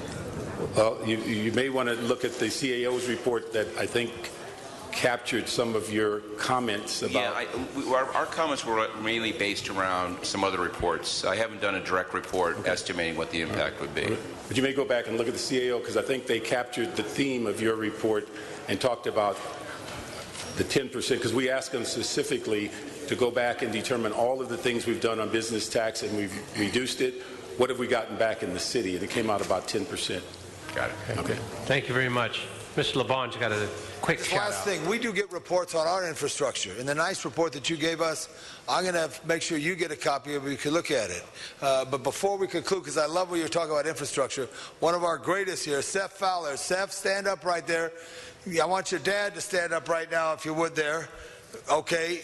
I want you to give him a big hand. His daddy right there, who's 6'8", he's a Crew 252, which has made the Valley have the greatest streets. And thank you for Ventura Boulevard. Infrastructure is the day. This morning, Nazario Salcido had a tribute to all his infrastructure people and their years pinned. 25 years, he had a good, and continued to serve the city. But remember, the people who work for the city can work with you to help build the city. Thank you very much. Good job, Seth. Thank you very much. And that concludes all the members on the queue. Wanted to thank you again for this presentation.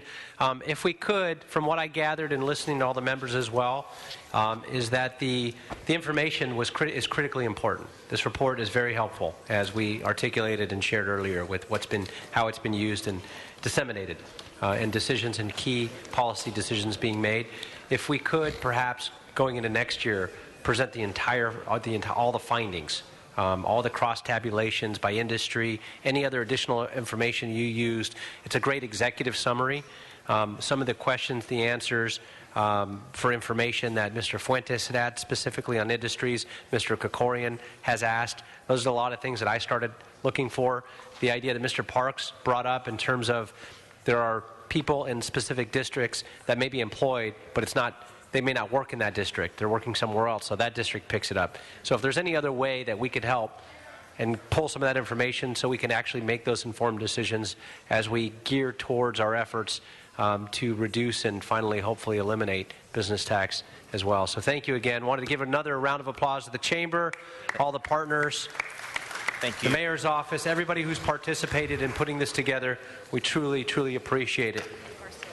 Thank you. Thank you. Mr. President, at this time, would you like to adjourn the special and return to the regular meeting? We'll go ahead and do that. And we do have a special guest in chambers right now. The mayor of the city of Los Angeles, Eric Garcetti, is here in chambers. Wanted to give him a shout out, supporting the chamber, supporting the city of Los Angeles, these council chambers. And Thank you very much for visiting. We really appreciate it. Thank you very much.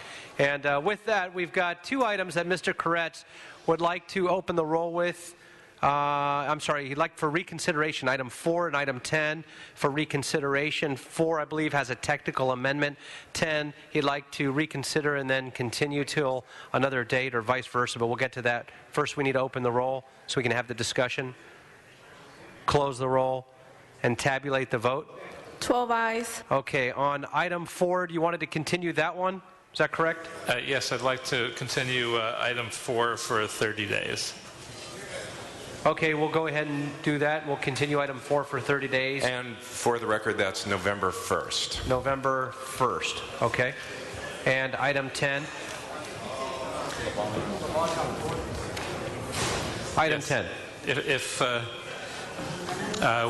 we could add an amendment that has already been passed out, 10A, that just simply lists some findings that were missed. Great. Okay, that's been circulated, members. We'll go ahead and open the roll, close the roll, and tabulate the vote. 11 ayes. Great, thank you very much. We'll bring up John Walsh. He's got a number of cards. John Walsh, you've got cards on item 1, 14, 15, 9, and 17. Okay. Item 1, we can dispose of. Number 9, CVS Pharmacy. Again, another retail liquor license.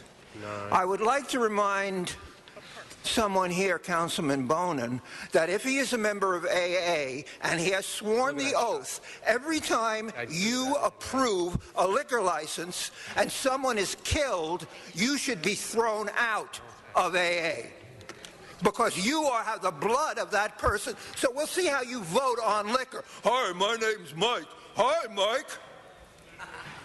And there are other alcoholics here. At least he belongs to AA. Okay, that's number 9. After that, we come to number 14. Number 14 is REAP. We can dispose of that. Okay. After that, we come to number 15. Number 15 is increased support of police and community activists, the HollywoodHighlands.org. You are right. The amount of police that is given to Chief Park's district is very, very low. And that's because of the vendetta against you by the current police chief.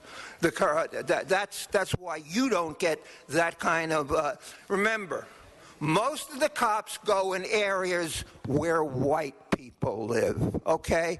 You can't spit on the sidewalk west of La Brea without getting caught. You can sell heroin east of La Brea, 1 block east of La Brea. That's the way it works.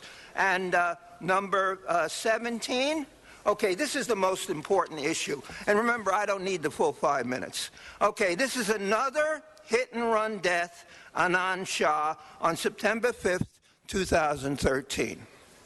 We have in the city of Los Angeles the most per square mile liquor licenses in America. And I guess, Mr. Bonin, you have voted every single time. It's a poison. Don't you go to the meetings anymore? It's a Can you poison. please only address the council? Okay, I'm going to make an official complaint about that. It is, we can point our finger any place we want to. I know, and you have a right after I speak to heckle me.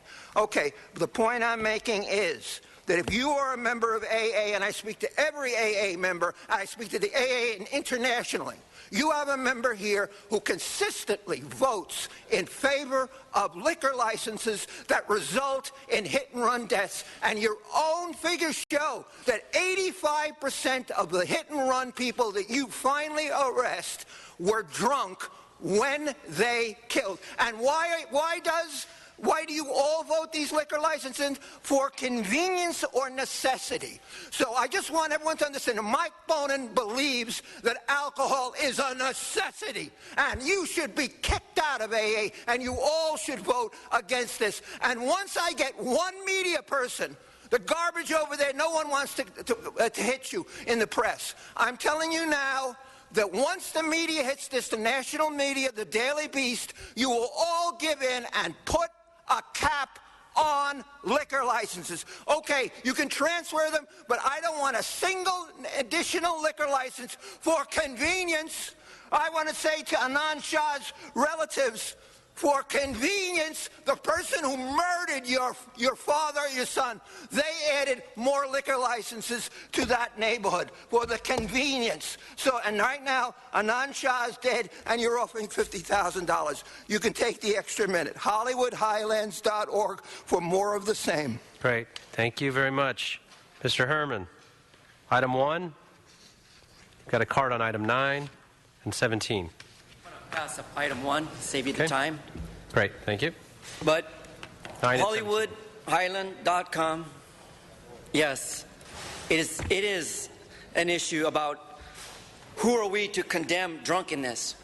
Who are we to say one is overindulgence and drinking is a habit, but not to moderate what one decides to consume under the consumption of alcohol. Yes, we know of a few here, some that are absent, that have been involved in issues regarding alcohol, but yet they escaped the punishment. The consequences of alcohol consumption is a matter of how you and how you do not control the habit, or is it a habit? I have a tendency, like many of you, to have a drink and enjoy the elaborate taste, the lustering of what that flavoring does for me. It's a high, and we're all familiar with it. So why does it matter if you give out a license or a permit? Why? Why does it matter, Los Angeles? We hear about people being injured, we hear about people being killed, and people involved in accidents involving alcohol, Mr. Koretz. So why does it matter? Let me point it out this way. Wine is to make us happy. Olive oil to make us cheerful. And bread to give us strength. Strength to fight and point out the views of how alcohol ruins the lives of many here in Los Angeles. It is an addiction that is uncontrollable, the same way you have an addiction of giving permits out. And those permits affect the communities that you license and permit. So don't shrug your shoulders or nod your heads. You are a part of the problem. And if you do have a solution, then make it a part of your community to let the community say what permit and what license issue we should give out. Now, what's my other topic, Mr. President? What other item am I on? 9 or 10 now? How much more time do you have? I believe I have a minute. Okay, so you already passed on 1 minute. We put 5 up, so your time's actually up. But thank you very much. No, I'm we'll still let on. him slide on the other minute? Oh, we moved it? Okay. So whatever, you're on the 2 items that you filled out cards on. Go ahead. If really, 9 and 17. If there's a time and a moment like Mr. Walsh says, how can I get these people to listen? How can they ever listen? When do they ever listen? Mr. Walsh, they don't listen. But we get our point across. And if you want to hear more on how John Walsh points out... Mr. President, he is not talking about either 9 or 17. You've got to stay on 9 and 17. You asked which items you were on. We specifically gave you those items. Those are the cards you filled out. The hypocrisy 9 and 17. of drunkenness in our city, it is the drunkenness not to listen. The drunkenness to believe that you're listening to what it's not on the item. Again, just because you're using the words, it's not on the item. So if you can stick to the item. Why does it matter? Because alcohol affects all our lives, whether you're a public official like Jose Huizar or you're a constituent in the street enjoying a drink or eating at a fancy restaurant. Thank you. Great, thank you very much. So we're going to go ahead and take items for a vote on 1, 14, and 15. Just 1, 14, and 15. So we'll go ahead and open the roll, close the roll, and tabulate the vote. 11 ayes. Okay, now we're going to take item 9. Mr. Parks? And I'd like to have 15 forthwith. 15th forthwith without objection. I would just like to, number one, commend Mr. Needleman and CVS for bringing a store to Slauson, to King Boulevard and Western. We had another Ralph's store flee the community and left a vacant lot. And the liquor license, there was a liquor license already at the Ralph's store, so it's not an increase in liquor license.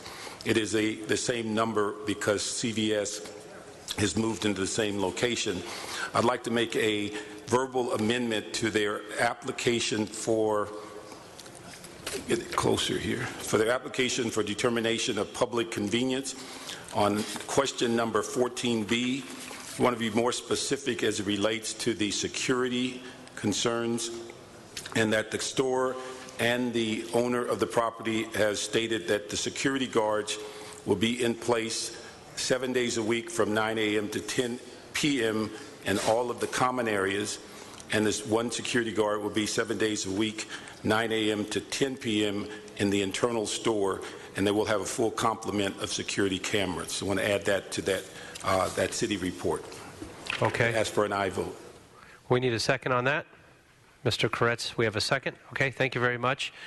With those amendments, we'll go ahead and, Mr. Koretz, did you have a comment on that? Okay, we'll go ahead and open the roll, close the roll, and tabulate the vote. 11 ayes. Great, thank you very much. That brings us to our final item, item 17, called special by Mr. Koretz. And I'm sorry, on the last item, we'll go ahead on item 9 forthwith without objection per Mr. Parks as well. Mr. Koretz. Thank you, Mr. Chair. On September 5th, 2013 at 10:25 p.m., 33-year-old Anand Shah was crossing Doheny Drive mid-block between Alden Drive and 3rd Street when he was struck by a vehicle traveling north on Doheny. The driver of the vehicle fled after hitting Mr. Shah, who died as a result of this collision. The vehicle involved in this hit and run is described as a light-colored, late-model Jeep Wrangler, but there's no description of the driver, and we do not have any leads beyond that. So this item would offer a $50,000 award. We know there are other people that have seen it. We know there may be people that the person that committed the hit and run spoke with. We've had pretty good success with these kinds of rewards in the past on hit and runs, and I ask for your aye vote in moving forward with this $50,000 award. Okay, we'll go ahead and do that. Thank you very much. Appreciate you bringing this forth as well. We'll go ahead and open the roll and close the roll and tabulate the vote. 11 ayes. Okay, thank you very much. I believe that concludes the agenda, and we'll open it up for general public comment. I'm sorry, hold on one second.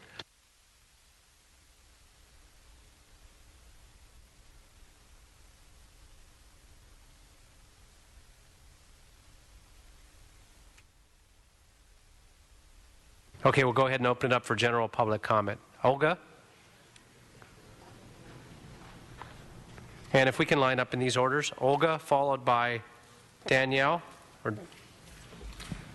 Daniel, I'm sorry, followed by Dina. And I want to see if I could get the other two speakers right behind. Okay, Olga. Thank you. Once more, I'm here to ask Attorney General Kamala Harris, when will she do her job and investigate the Autry takeover of the Southwest Museum? Let me be clear to all of you. The Autry never bought the collection. Their agreement in the merger was that the Autry and the Southwest Museum were going to stand on their own and share the collection. Instead, the Autry, for the last 10 years, has lied about their true intentions, which from the very beginning were to steal the collection under the pretension of helping. The one needing the help was the Otri, who had no collection worthy of mention in the upper ranks of the museum world. A quote from Russell Brand, an English comedian: "Politicians exist solely to protect the interests of the rich and powerful." Is this what Kamala Harris is doing, protecting the interests of the Otri? Because they have the money and power and our community does not? And how about this council and the mayor? Is your existence solely to protect the interests of the rich and powerful? When are you going to put a stop to the destruction of the first museum in Los Angeles? When? Where is the responsibility of each one of you council members? Southwest Museum is part of the history and legacy of Los Angeles. Do not forget that. Thank you very much. Good afternoon. Good afternoon or good noon. City Council, I'm Benny Garcia, and I represent the area of Michael Ingrid. And I want to say to you that I want to see more affordable and accessible housing for people with disability, for senior citizens, for residents that are coming from prosthetic world and that are going to be coming here to LA. They are already here, but they're not demanding, they're not still demanding for affordable housing, inaccessible housing. So I want to ask you, as a new city council member, to be the champion, my champion, the people's champion for accessible and affordable housing. I think it's about time that we can actually demand from all of you that can understand about affordable and accessible housing. It's not about a want, it's a need. It's really affordable and accessible housing for everybody is a need. And I want to make sure that you guys understand, because according to the permits that I have here, there's so many permits about housing, but there's nothing about accessible housing. Accessible housing is for working people to use in So please, be my champion this year. Thank you very much. Great, thank you very much. Sid, followed by Henry, followed by John Walsh.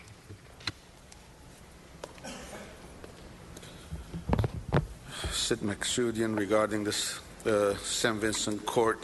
As I've stated a couple of weeks ago regarding, we were looking for documents of construction 10 years ago, 2003 to be exact, on that St. Vincent Court at a tune of about $460,000 and plus. It's a grant that was brought in. Finally, we've got negative from the CRA that they didn't do the work. We got negative report from Public Works that they did not do the work. Well, last week, finally, we found the source. It was the street services who did the work. As of today, they're working on all the documentations which I asked for to gather where the funds went at a tune of almost $500,000. And the project was done with blueprints, but no approval of either Public Works or any stamps which needed of any work that's done at that magnitude. Now, of course, there is a saying that inner city can do certain projects, by changing the verbiage on it, by saying this is a repair or a light. But this project was needed a B permit to do it. But nevertheless, hopefully by the end of this week, I'm assuming, this pamphlet will come to me, and I will make sure that all council members will receive a full copy of disclosure. What happened 10 years ago, where the same body, knowingly, when they rebuilt these sidewalks, they rebuilt them wrong. And they have the tenacity after 10 years to come and sanction these individuals for not being on a proper sidewalk which is permitted for their usage. Well, I thank you for listening, and you will receive those pamphlets as soon as I receive them. Thank you very much. Thank you. Henry. Yes, last week we heard Mitchell Farrell tell us how Scott Manzengo, an electrician employed by GSD from September 07 to 2011, was being misrepresented as a hiring all employee and denied permanent position. But apparently, in July, Scott received a permanent position with Rec and Park. But unfortunately, Scott was struck by a car while on duty September 24th and died. Now we know the maximum time anybody can be in a subscription, work under a subscription trust agreement is 1 year. And that money is supposed to be enrolled over after the end of 1 year, reconciled and turned over. However, consequently, Scott's wife became another widow of a city craftsman that had no idea her husband was not entitled to union benefits for their hours of government service. We now know Scott and his family were victims of ongoing misrepresentations from September 07 till the day he died. However, Rosie Greer reminded me, nobody is like me, and I have to remind the rich and the powerful of their duties in our nation under God and show others how to account for our In God We Trust dollars in government service hours until the day I die. Let the record show discrimination was started and stopped in room 340 of City Hall by we the people in L.A. Rest in peace, Scott, Bob, John, Louis, and all the other past GI service providers in L.A. Thank you. All right, thank you. John. And followed by Herman. John Walsh, blogging at HollywoodHighlands.org. And you can click over to J. Walsh Confidential. Now, why did the mayor show up, look around, and leave? Very strange. I've been around here since Bradley was mayor. I was here when Mayor Sam was mayor, okay, the original. He was looking for Weezer because through emissaries, he is pressuring Weezer to resign. It didn't work, and he wanted to come here and speak to Weezer personally. Now, Weezer isn't here. Now, Weezer's the one who was allowed to sleep it off by the LAPD when he got into a drunk driving accident. He's now under investigation by a blue ribbon panel for sexual harassment. Now, the question of his exercising his office in Boyle Heights, just go to Google Jose Weezer, Daily Beast, and you will see the entire story. Or go to Rick Orlov's story. The man is so delusional now, he believes that Satan is following him. Not me, Daily News, and the Daily Beast. We're talking about it's just a matter of time before Jose Weezer has to resign. For the good of the city, he will resign. And I like to also, HollywoodHighlands.org for a complete investigation of everything that's going on with Weezer. And we also would like to echo the NAACP and their call for Mr. Israel to resign from the commission on the Coliseum because in intercepted emails, he referred to Chief Parks, and I won't mention, as another name of a well-known Nazi. Chief Parks is an honorable man, and I think that Mr. Israel should leave, and maybe he should change his name to Occupied Palestine so Israel doesn't get blamed for it.